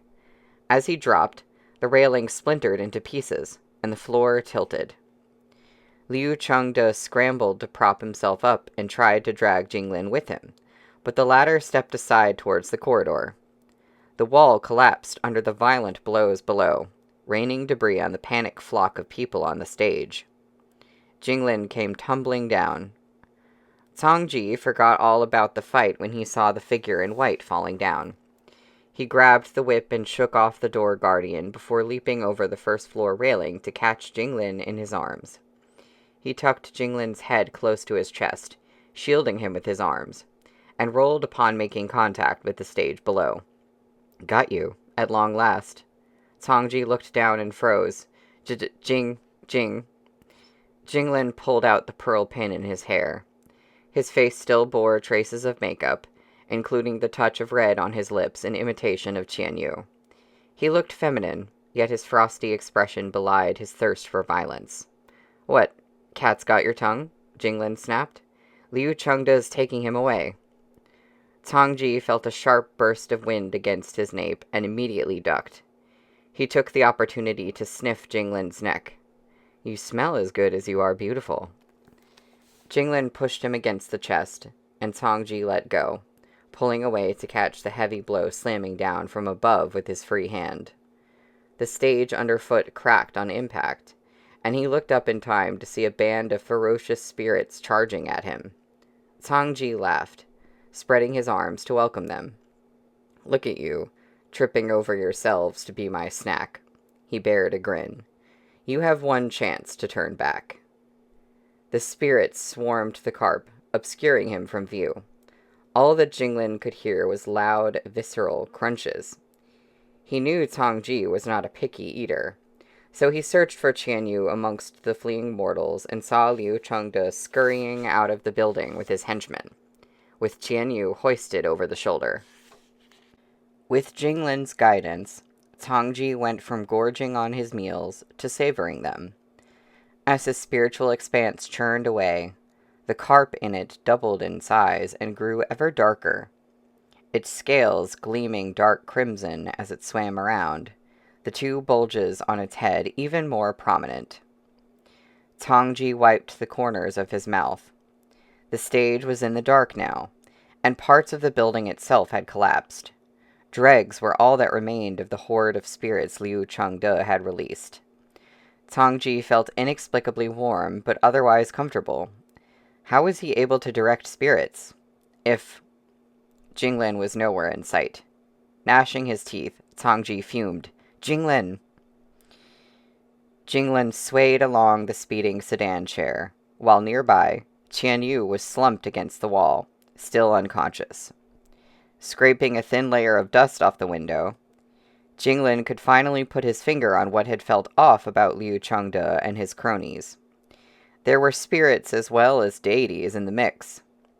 That the mastermind could provide Liu Chengde with a door guardian for protection and summon spirits to be at the mortal's beck and call was so curious and unfathomable.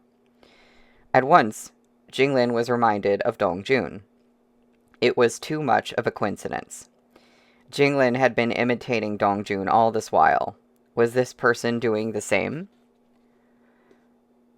Dongjun was sleeping soundly in the Court of Immortality when he sat up and sneezed into his handkerchief. He kicked the sentry guarding the palace. "Will the Supreme Lord see me now?" The sentry folded his arms. "He will not, even if you take another nap." "How strange." Dongjun fanned himself with his folding fan. "I'm usually his most beloved, so why the sudden neglect? No, I won't hear of it." The sentry broke out in goosebumps. This was giving him a headache. "No one shall disturb the Supreme Lord whilst he slumbers." "I see." Dongjun tapped his fan against his temple, looking like he had a lot more to say. Tangji gave chase, following the trail of the luminous specks that he had rubbed onto Jinglin's sleeve.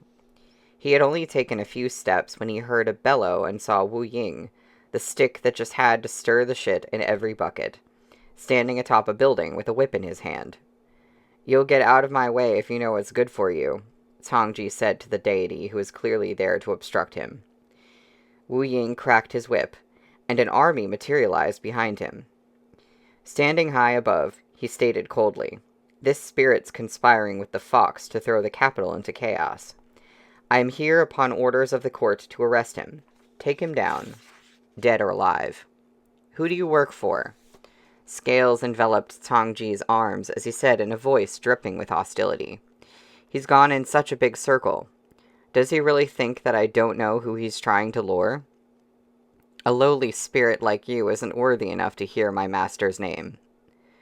"Whoever he is," Tang Ji released a violent surge of malicious aura into the wind, "he shall face my wrath for coveting what's mine."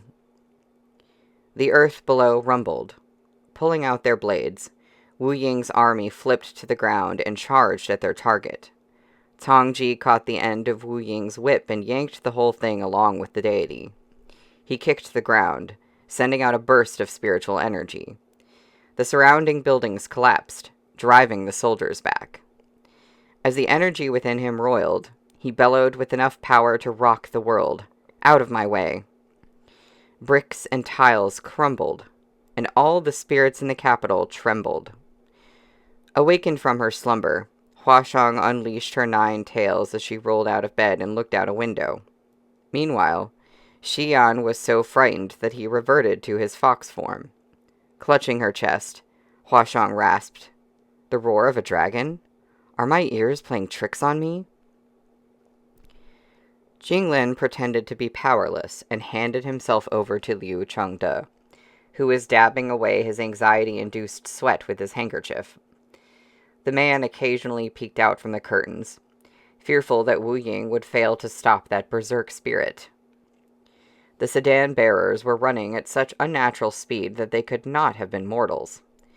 They wove their way through the dark paths along these interwoven streets with such ease and familiarity, like mice burrowing through their subterranean lairs. With some observation, Jinglin realized they were merely taking the circuitous route as a smokescreen. The destination had always been the magnificent palace in the heart of the capital. The sedan stopped before a secluded archway. Liu Chengde's legs were still shaking as he got off the sedan chair. After taking a few gasps of breath, he directed the little spirit sedan bearers to unload the goods. A hideous and comical sight squeezed in human skin. The spirits formed 2 teams and hoisted the 2 sleeping beauties up before setting off at a brisk pace with their long, slender legs in shoes too large for their feet. As the spirits scurried along the corridors and alleys of the imperial residence, Jinglin caught a waft of lotus flowers in the breeze against his face. Liu Chengde was afraid to tarry, so they rushed to their destination without stopping. When they arrived, the spirits had sweat so much their human skins became wrinkled and soaked. At the foot of the steps to one building, Liu Chengde fell so hard on his knees that the impact shook some leaves off the potted plants nearby. Steadying his voice, he called out, "Your Majesty, I'm your faithful servant, Liu Chengde. I've brought the goods back for you." The building was dimly lit. Eunuchs stood in the shadows, their heads bowed and hands by their sides, motionless like corpses rooted to the floor. They neither announced his arrival, nor descended the steps to greet him. Liu Chengde couldn't help but feel panic-stricken, knowing the delay he had caused. He feared that he had incurred the Emperor's wrath, so he decided to keep his mouth shut and his head down, even going as far as to ignore the sweat dripping down his face. Less than an hour later, he heard a thin voice from inside. "Bring it up and show us." Liu Chengde acknowledged the order and stepped aside so that the spirits could put down the 2 sleeping people. The eunuchs walked out with rigid steps and carried the 2 in. It was sweltering from the summer heat, but heavy drapes hung from the ceiling. Only when the eunuchs carried them in could Jinglin glimpse a faint glint of light. Jinglin was placed next to Qian Yu on a table spacious enough to accommodate 2 more people. To one side were an incense burner and talisman papers, with cinnabar markings running along the rug to leave what seemed like rivulets of blood leading inside. Masked under the heavy scent of sandalwood was the faint smell of burning smoke, along with a hint of a rancid stench. The eunuchs withdrew, and a furtive atmosphere returned to the hall. The flames from the candles never burnt brightly, as though someone were pinching their wicks. The old emperor ambled over, his aged body reeking of decay, his wrinkled hands resembling withered leaves. He scraped his knuckle across Tian Yu's cheek, peering at him before tottering over to look at Jinglin. So young. The emperor's voice was pinched.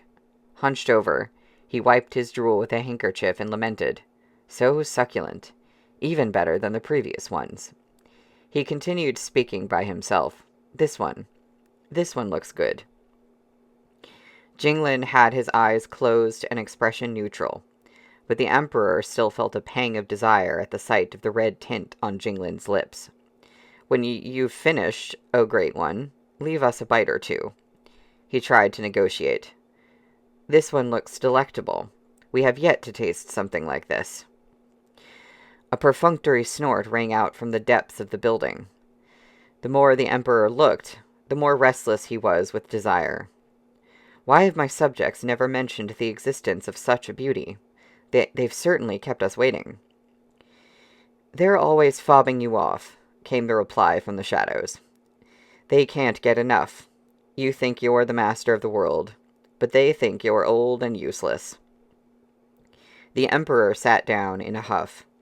"Ever since our ascension to the throne, we've been more than diligent, but they're never satisfied, those people. Their greed knows no bounds." He stamped his feet in indignation, his chest heaving at the word greed. "If one fobs you off, just kill him." The mysterious person laughed. "Who can lord it over you, the ruler of this land? You kill one to set an example, and the rest will learn. When they all kneel before you in subservience, your reign over your little empire would be unshakable, no? Kill one." The old emperor's face lit up with joy. "And the others will kneel in subservience. Those contemptible wretches deserve to die anyway." "Just like Zuo Qingzhou," the person muttered. "He was the most wretched of them all." "He wished for us to die." The emperor stood up and paced restlessly. "He saw that we're old, that—" "Yes," the person jeered. "They all think you are senile." "No, we're not." The emperor raised his voice. "Certainly not. We don't want to be old. We ought to live a long life and keep watch over the empire." His breathing ragged, he scrambled further into the room on his knees, whimpering as he kowtowed. "O great one, the offerings are yours for the taking. In return, lend us more capable help to round them all up." This time, it was Zuo Qingzhou. "But no matter. Anyone who hinders us from collecting tributes for you, who gets in the way of our longevity, we will kill them all." Mocking laughter bounced wildly around the space. The person lifted the emperor's face with a finger. "You fear old age," he cooed, voice thick with sympathy. The emperor nodded his head in a fluster. "You want me to keep on prolonging your life for you." The emperor acknowledged it in a trembling voice. "Then never stop collecting. Bring me all the beautiful men and women you have in the Middle Realm. Have the minions terminate anyone who dares get in the way." The person tilted the emperor's face more. "I'm doing this for your own good. They're all waiting for you to grow old, but I shall have you live longer and look younger." "Yes, you are." The emperor wept with gratitude. "You are an immortal from above. We will do everything you say." "Who's a good boy?" The person petted the emperor on the head. "Good boy." The emperor was so choked with gratitude that he even barked like a dog eager to please its owner. Following the sufferings of illness and the inability to let go, old age loomed before Jinglin.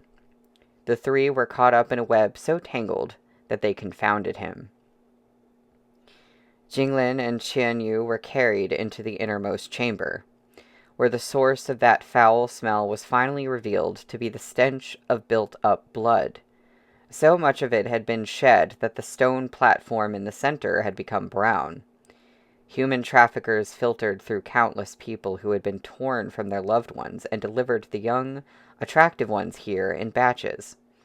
Those screened out would be sent to the city in the mountains, while selected ones would be presented here as tributes. If nubile women were aplenty, appealing men were a rare commodity. As long as the master of this place so wished, men and women could be reduced to livestock or objects. A deity. This was clearly the work of a demon. The candles were removed from the windowless chamber, cloaking them in a darkness so profound it seemed as if they had sunk into the abyssal sea. The 2 pieces of offering lay on cushions, gasping for breath like the lowly beings they were.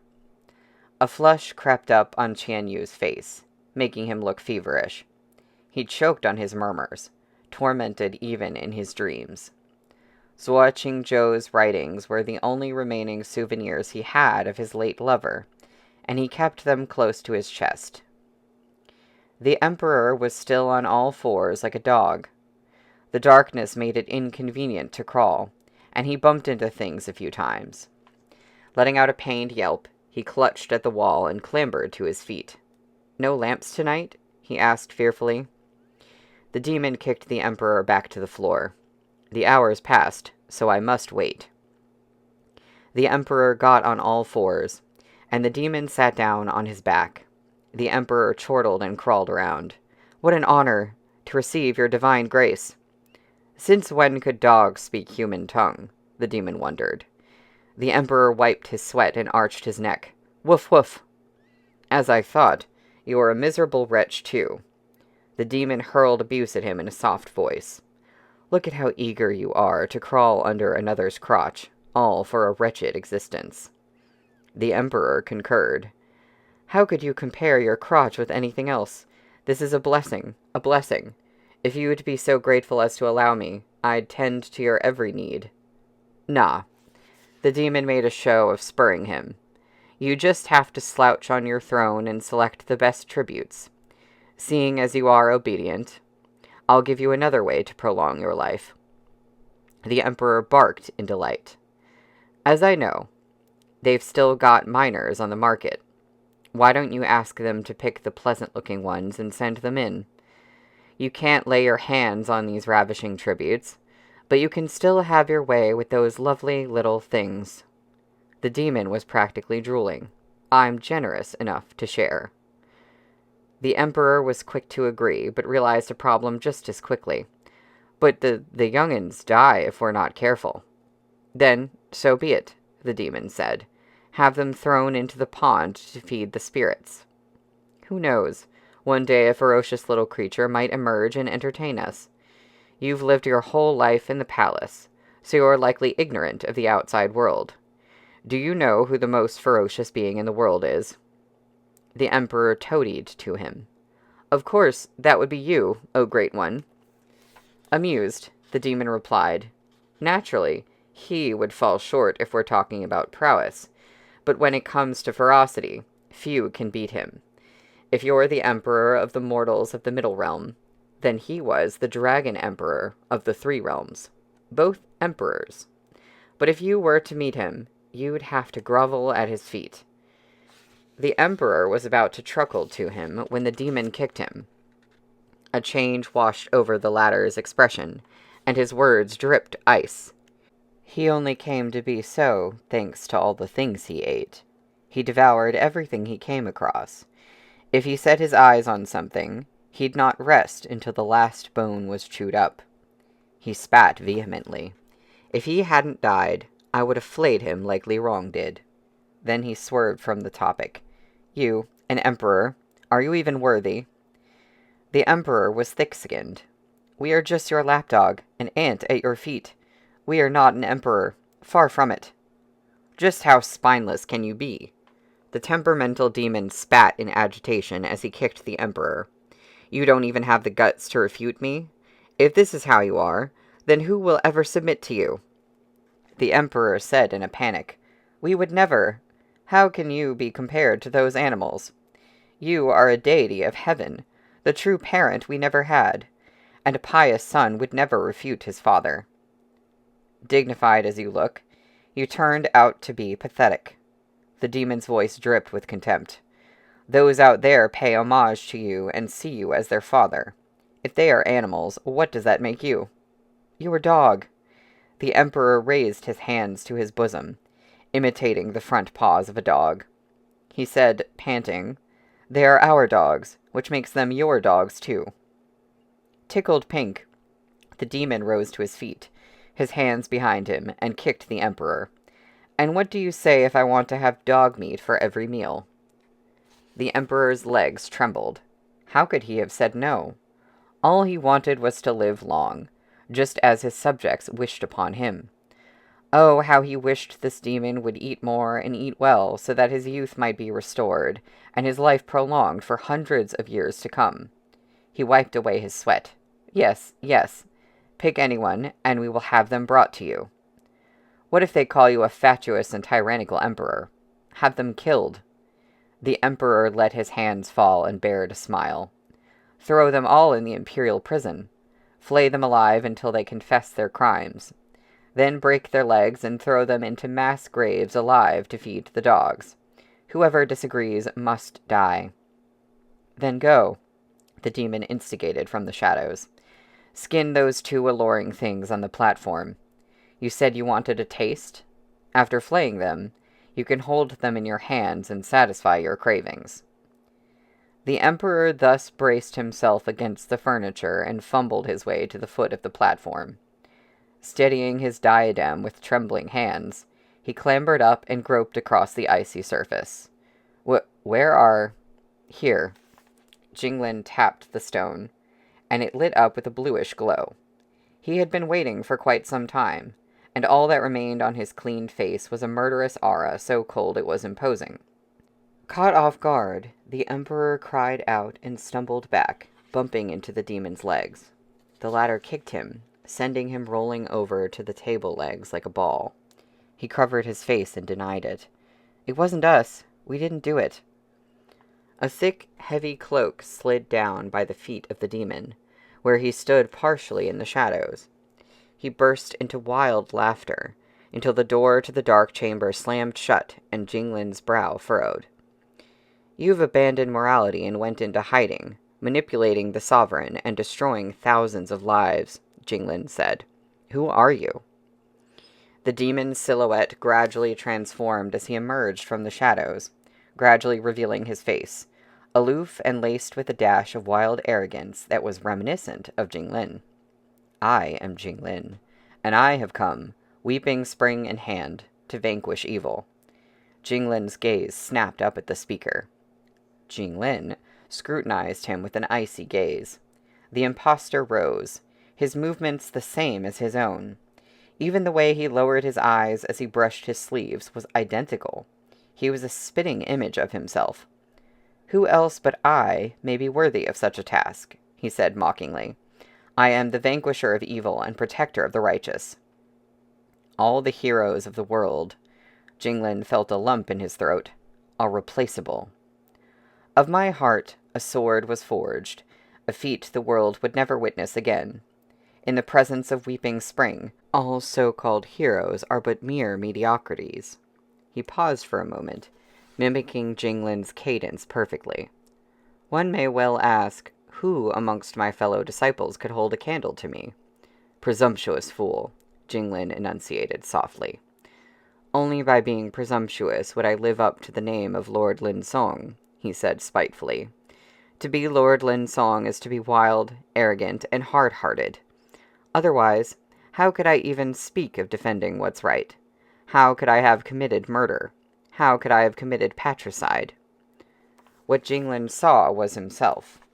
He was keenly aware that the demon was messing with his mind, but he could not remain uninvolved seeing how arrogant he himself had been a few hundred years ago. Turn back, and salvation is at hand.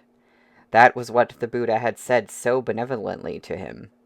"Jinglin, repent, and you will be absolved of your sins." But what had Jinglin replied? The demon drew his weapon. Weeping spring emerged from its sheath like flowing mercury, glinting in the night.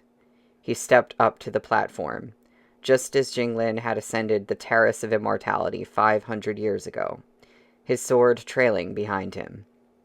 Lord Linsong, symbol of light and righteousness. The demon locked eyes with Jinglin. It was as if Jinglin were questioning himself. How come I was pulverized? Banished from existence in the three realms, Jinglin said. It was a worthy death. How exhilarating it was to cut down my own father. The demon flicked the blade. To watch weeping Spring slash across his neck and his head fall to the ground, his blood gushing forth like spring water. Mind you, that was the head of the man who had doted on me the most, rolling down the stairs from where I stood, tumbling down and down. And just like that, the throne of the three realms welcomed a new sovereign. With my sword, I had wanted to defend the righteous way, but ended up a monster who slayed his own father and liege and was annihilated. How exhilarating indeed. Jinglin balled his fists, his lips pursed. With composure, he replied, Indeed. And so, I died. The demon snapped the sword in two and discarded the halves beside his feet, all the while sneering. I've taken more lives than I can count, and amongst them, I loathe the cowardly the most. But look at me now, living a pathetic existence, clinging to life whilst at death's door. Isn't karma so fascinating? He who was once the pride of the heavens is now a worthless sop. Yes, indeed, Jinglin said. The demon looked at him and broke into a mocking laugh. He looked up at the darkness, and thick fog wafted out from behind him, hiding his face from Jinglin's eyes. Why couldn't you have just stayed dead? I suppose I have yet to pay off old debts. Frankly, you should be ashamed of your miserable existence. My heart is filled with nothing but guilt. The demon merged with the fog, which, like a clingy wind or a shadowy nightmare, cloaked Jinglin and lingered by his ears. Guilt? You? The demon murmured. No, you are Lord Linsong, the almighty and guiltless Lord Linsong. You killed your kin without batting an eye. How could you possibly feel guilt when you don't have a heart? Jinglin felt a dull ache, but he did not know the source. Perhaps he truly had no heart, since he did not even frown in the face of this denouncement. The fog suddenly dissipated, and he saw mountains adorned with clouds and pine trees swaying like waves in the wind. The sect of immortality had erected a terrace to welcome guests from all over, and thousands had congregated to watch the bouts of experts. There, standing in a row, were dignified young men, each clad in white robes and adorned with silver headpieces, but one knelt on one knee at the foot of the throne, and when he stood up, he stood out amongst them like a crane amongst a flock of fowl. When the young man turned around, Jinglin saw himself. That day, you defended the terrace with your swordsmanship, never suffering a single defeat out of 33 rounds of battles. You shone in all your glory as you emerged victorious. Not once did you look back, so you didn't know that we stood behind you for just as long. Yet we couldn't have even hoped for a single word of solace from Father. He helped you up by the arms and put on your diadem for you, and he even lamented about how there was no one else worthy within the sect. If you, Jinglin, were the sword in the face of the sect, what would that make the rest of us? The demon answered self-mockingly. You looked at us like you were looking at lumps of mud, but while you looked down on your fellow disciples, did you genuinely think we looked up to you? A part of Jinglin, once scarred, was ripped open again, now a battered pulp of meat, dripping blood. Doesn't matter anyway, he answered in a hoarse voice. You've always considered yourself a cut above the others, the demon said. Do you truly believe you're righteous? You sent me to my death, unwilling to even pass on my final words. How dare you claim to be a paragon of justice and righteousness? I killed you, Jinglin said, and it was justified. The demon roared with laughter. Of course it was. How could you ever be wrong? Even if you were the most ruthless person in the world, you could still act like a dignified gentleman. How ridiculous, how ludicrous. Did you think that in deceiving everyone you could make yourself human? The temperature dropped, and he hissed through clenched teeth. You don't understand. A normal man wouldn't abandon his emotions, murder his brothers, and commit patricide. Mortals are made of flesh and blood. They cannot forge swords from their hearts. You accuse others of being forces of evil. But what about you? What are you? Why don't you slit your throat and kill yourself? Jinglin remained unmoved. Are they like you, then? Would a normal man take another man's woman by force, plunder his wealth, and slaughter his mother? The strong prey on the weak, the demon replied. They deserved it. Jinglin shifted his gaze, his voice calm. In that case, my killing you was justified. The demon cackled. You say you feel guilt. Ah, why yes. Was your leaving us to die a case of the strong preying on the weak? The demon dissolved away, and the surroundings darkened. Sweat drenched Jinglin's clothes. All of a sudden, he heard a little girl sobbing from his left. Jioga, please.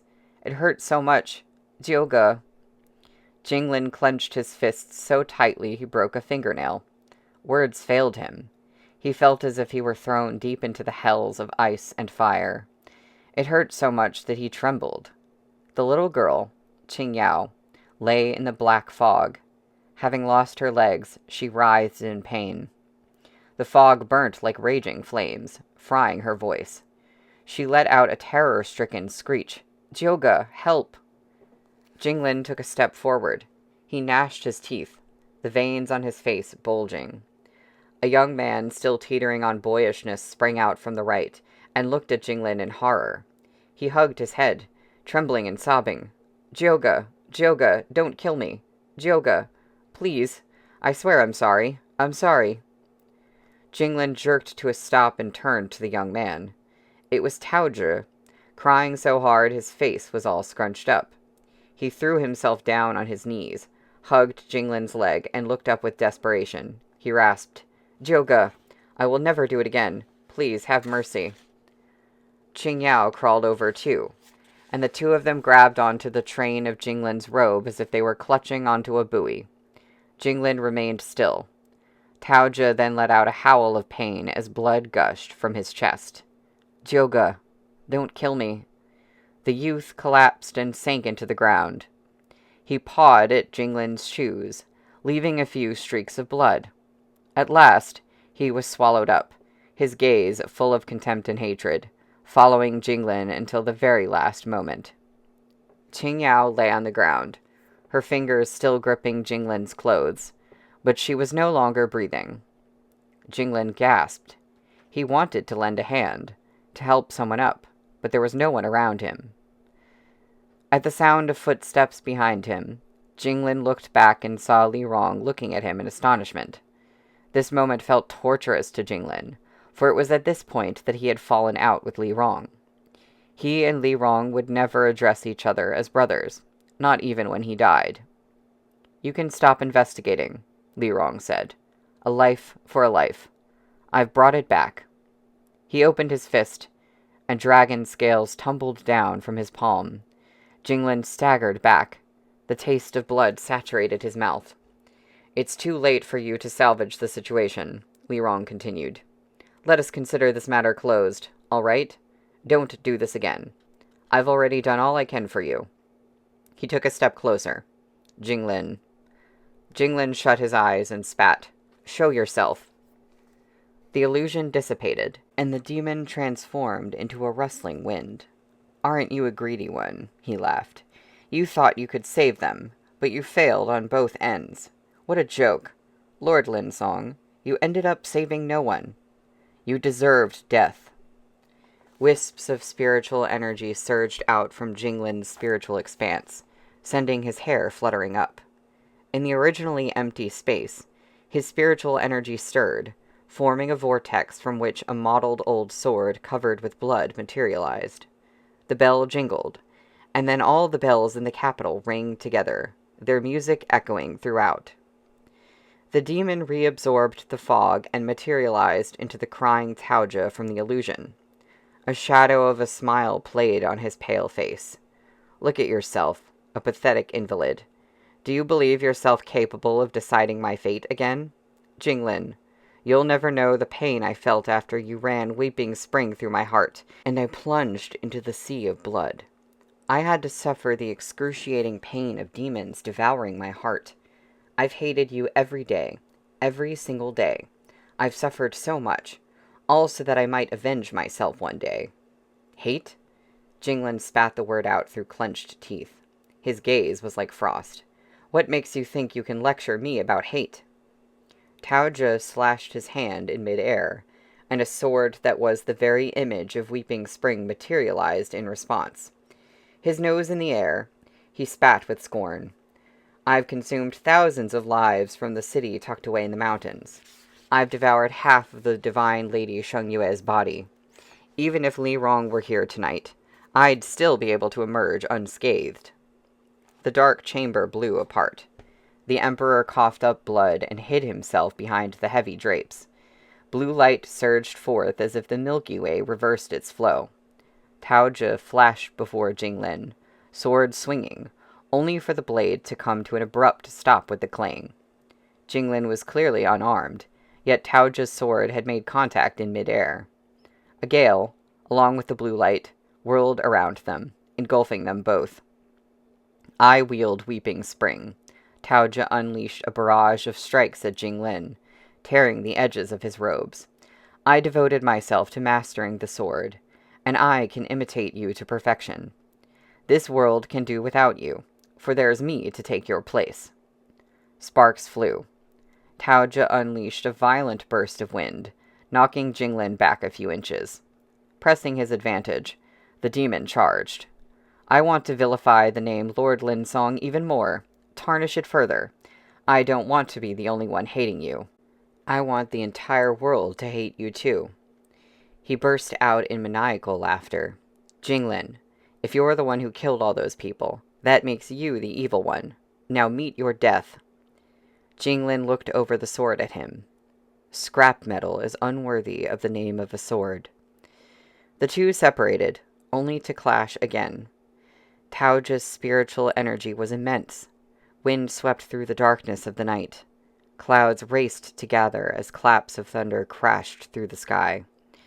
Jinglin was no match for him when it came to spiritual expanses, but he could use whatever little spiritual energy he had to redirect and reuse Tao Jiu's abundant store.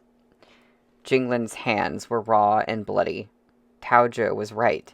He was incredibly strong after having devoured thousands of people from the mountains, consumed half of Lady Shengyue's body, and even withstood a cleansing in the demonic energy of the Sea of Blood.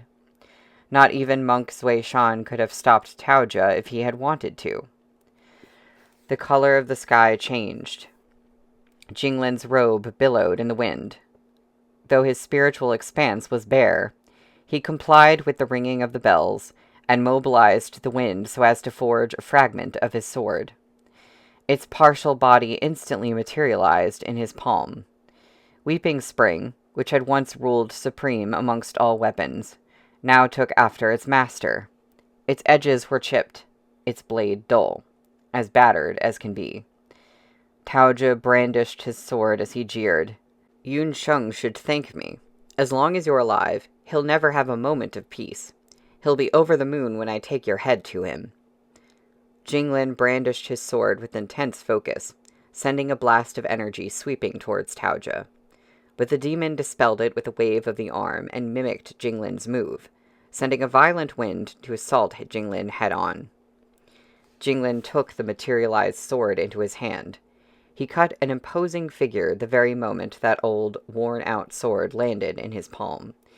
Even though there was a wide disparity between his spiritual expanse and Tao Jiu's, he still stood as solid as a rock in the face of the approaching storm. As Jinglin let out a soft sigh, the floor was smashed to pieces, and blood mixed with sweat splattered onto the back of Jinglin's hands. Boundless power surged through his arms.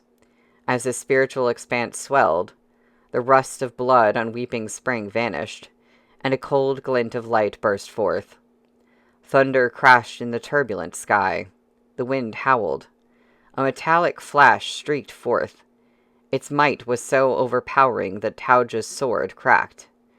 Of its sheath, the Weeping Spring leaves, In submission, all beings must kneel. Tang Jiu hissed, meeting the blow head-on.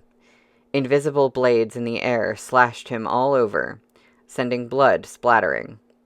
He growled with pain as his own sword shattered into dust and scattered into the wind. Jinglin bent over slightly, gasping. Though his cheeks were stained with blood, he stood firm even as the world was being torn asunder. As Weeping Spring dissipated into the air, he took a few shaky steps forward and stared fixedly ahead. Tang Ji almost flinched under that somber gaze. This was the first time he had seen this side of Jinglin. This Jinglin, with his eyes full of malice and his body radiating murderous aura, gave Tang Ji a strange sense of gratification. Blood dripped from Jinglin's fingers. Tang Ji brushed the former's arm and then lifted his hand to his lips and licked the crimson liquid without wasting a drop. The blood seeped into the cavity of his chest, blooming into an expanse of tenderness so scalding that he pulled Jinglin in by the arm and wrapped him tightly in his embrace. The Emperor was scampering for cover amidst the falling debris when he saw the Great One taking a blow from the sword. Most of the fog receded, revealing a skinny adolescent, but the strange storm persisted unabated.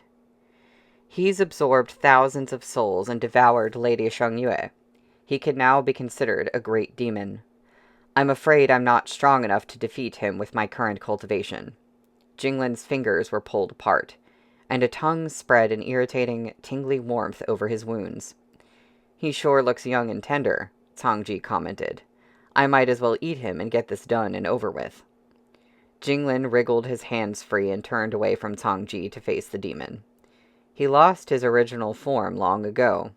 He made the current one during his time in the Sea of Blood. So, Tang Ji looked over too. You mean he's been pickled for too long, or what? When Jinglin didn't respond, Tang Ji continued, Guess what I just ate? Jinglin blinked at him. What? Tang Ji spread out his palm, showing a few pieces of a whip. Like a satiated lion that had stolen someone else's prized kill, he showed it off with nary a trace of shame or guilt. It took Jinglin a few moments. You ate Wu Ying? He and his cronies blocked my way, he answered matter-of-factly, and then basically threw themselves into my mouth, one after the other. How thick-skinned must this fat fish have been to spout lies so readily? He was the one who had caught Wu Ying by the whip and reeled the deity into his mouth. But now, he acted as if he had not meant to, but was forced by Wu Ying himself to gobble him up. Although Jinglin knew that the carp had the ability to consume spirits, he did not expect him to devour everyone and anyone he caught. Each scale that had fallen from Li Rong's palm in the illusion left dents in his heart, and those dents compelled him to give Tang Ji a long look. You ran away with another man, but came back with red, puffy eyes.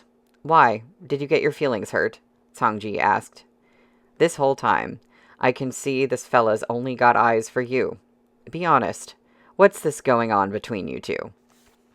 Frowning, Jinglin made a grab for Tang Ji's shoulder to inspect the latter's true form, but Tang Ji sidestepped him. With a pivot, he pressed his back against Jinglin's chest and grabbed him by the wrists, lifting him onto his back. I get no honest answer, but an attempt on my life, Tang Ji bucked. How ruthless of you. Jinglin nearly threw up from the sudden motion. Exhausted, he sprawled limply on Tang Ji's back. He's the reason why the bell's been luring us here. We mustn't let him get away tonight. Tang Ji secured a luminous thread around Jinglin's wrists and then flitted away. A moment later, the sky rumbled, and smoke billowed in the spot where they had been standing. In the smoke stood the sinister young man. Jioge, have you fallen so low as to sell your body to a spirit just to seek a life of comfort? A mocking smile appeared on a face so fair it looked powdered. Oh well, this isn't your first time by any means. As they say, practice makes perfect. You must have been devoting yourself to the art of coital servitude, huh? Jinglin paid him no attention, but Tang Ji asked, Pardon my ignorance, but what is coital servitude? Tang Jiu didn't spare any time before attacking. Tang Ji found his technique quite intriguing. Tang Ji could glimpse traces of Jinglin in the movement. But too bad for the impostor. Tang Ji had suffered through half a year with Jinglin. He might not have eaten much, but he had learnt plenty, which he now used to make a sport out of Tao Jiu. He managed to stay just out of the latter's reach, all the while throwing out snarky comments. Of all people, you just had to pick Jioge. Tang Ji dodged and caught the demon's arm mid-strike, and then tried to take a swing at him.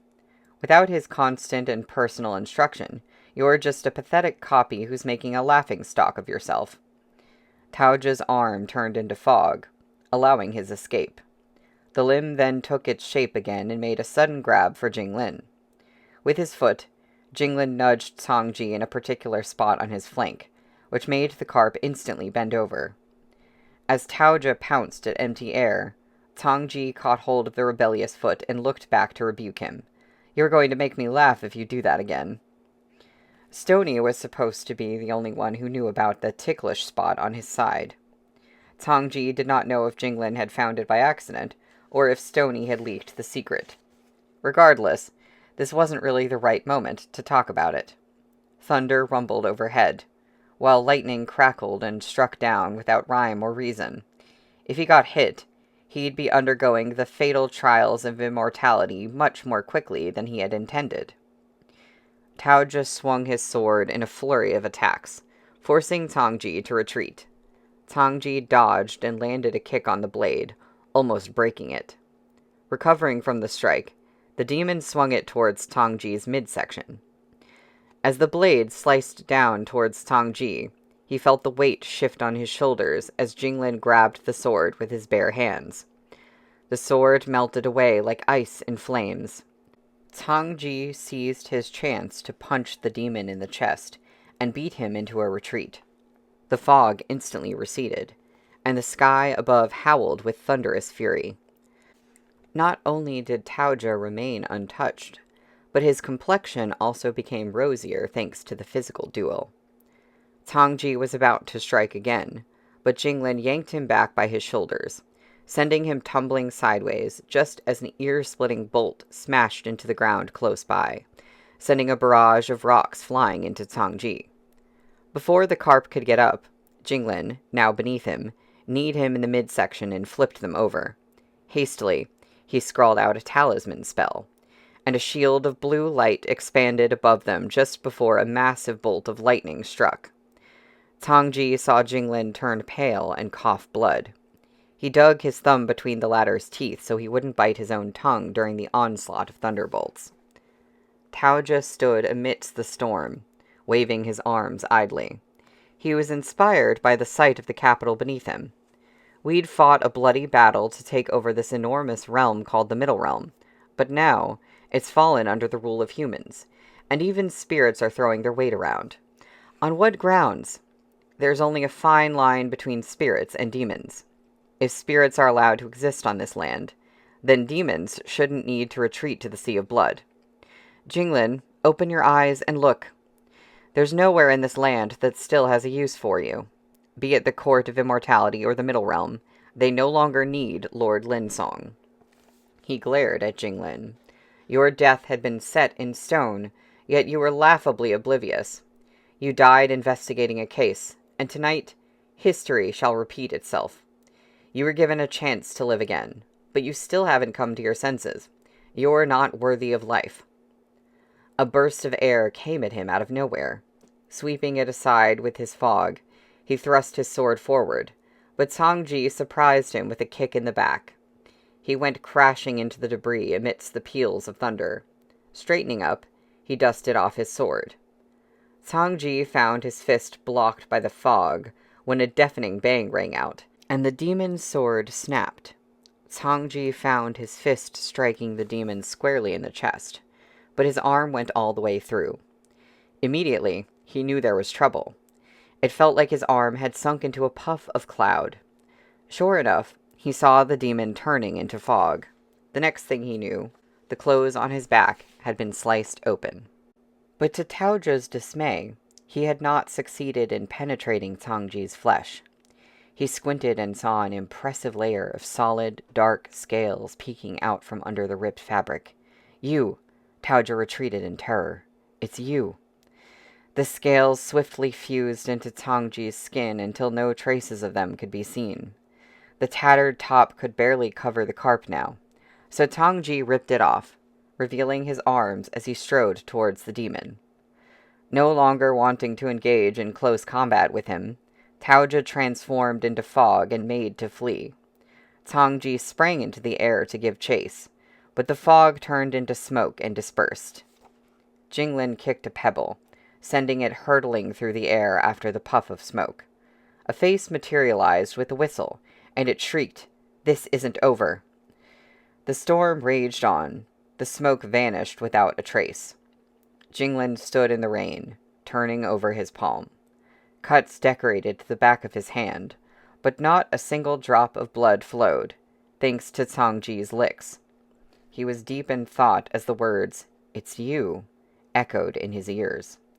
He once again looked at Tang Ji, who was standing on some collapsed eaves, his silhouette faintly discernible against the lightning and thunder.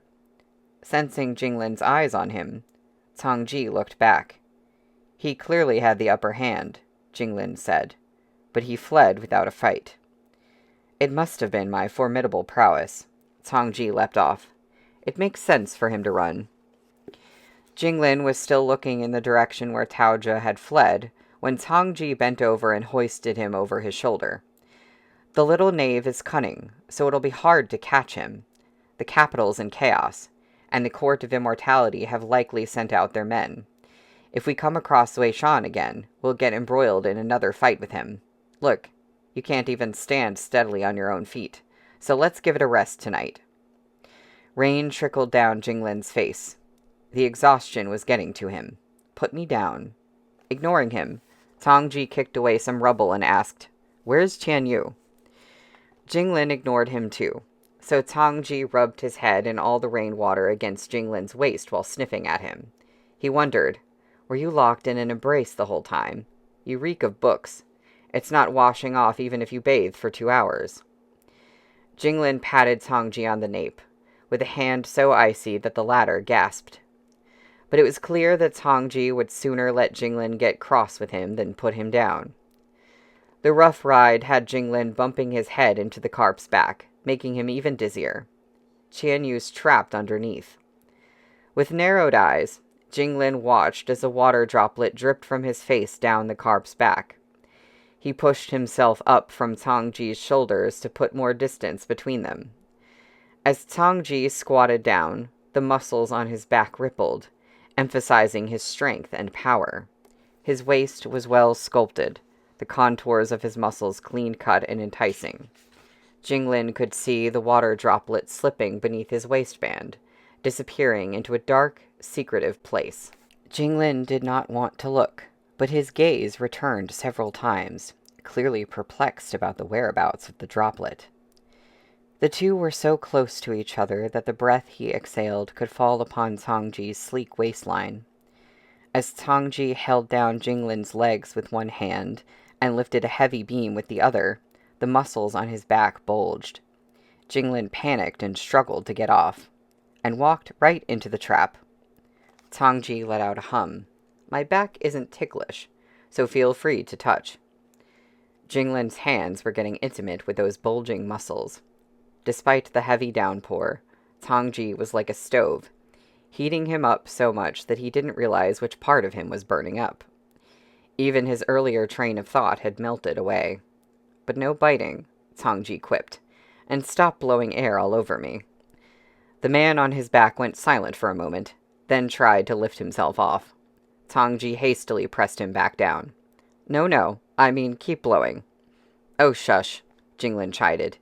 "Tian Yu's right below." "Got him." Tang Ji dragged the fox spirit out with his free arm, and ogled at the pearl hairpin fixed in a head of slick hair. Why does he look like this? Tauja fancies beautiful women. If he sees an attractive man, he'll insist on dressing him up like a woman before he'd take him. "Tauja." Tang Ji patted Tian Yu's cheeks. "One of your brothers?" Jinglin hummed in affirmation. Qian Yu succumbed to his dark aura. Put me down. I'll wake him up. But I don't want to, Tang Ji scoffed. You left me behind without a word, and now you want me to put you down? No, you're staying right where you belong. Jinglin did a double take. I don't recall ever being a sack of rice to be lugged around. That's what you think. Tang Ji dragged Qian Yu up, showing absolutely no tenderness for the fairer party. Qian Yu choked in agony and turned over to retch. Tang Ji took out Jinglin's handkerchief and offered it to the fox. I'll get straight to the point. Do you know Chulun? Qian Yu looked up. Strands of his hair were stuck to his chest. He didn't take the handkerchief, but wiped the corners of his lips himself. Of course I do. How could I forget him? He changed a man's fate for his personal gain. He's to be blamed for Qingzhou's death. Isn't it a bit much to blame him when he's in the dark about the changes in the Register of Fate? Tang Ji paused. Do you want him dead, too? In the dark? Bah! Qian Yu snorted with disdain, looking up at the overcast sky. Do you truly believe he didn't know? No, he was well aware. He'd been plotting for a long time to frame Qingzhou. It isn't his body that's sick, but his heart. As long as this man walks, my dear Qingzhou shall never rest in peace. What makes you say that? Jinglin asked. Qian Yu ripped off the pearl hairpin and wiped his face clean. It all started 3 years ago. That's all for now. Thank you for listening, and I'll see you next time.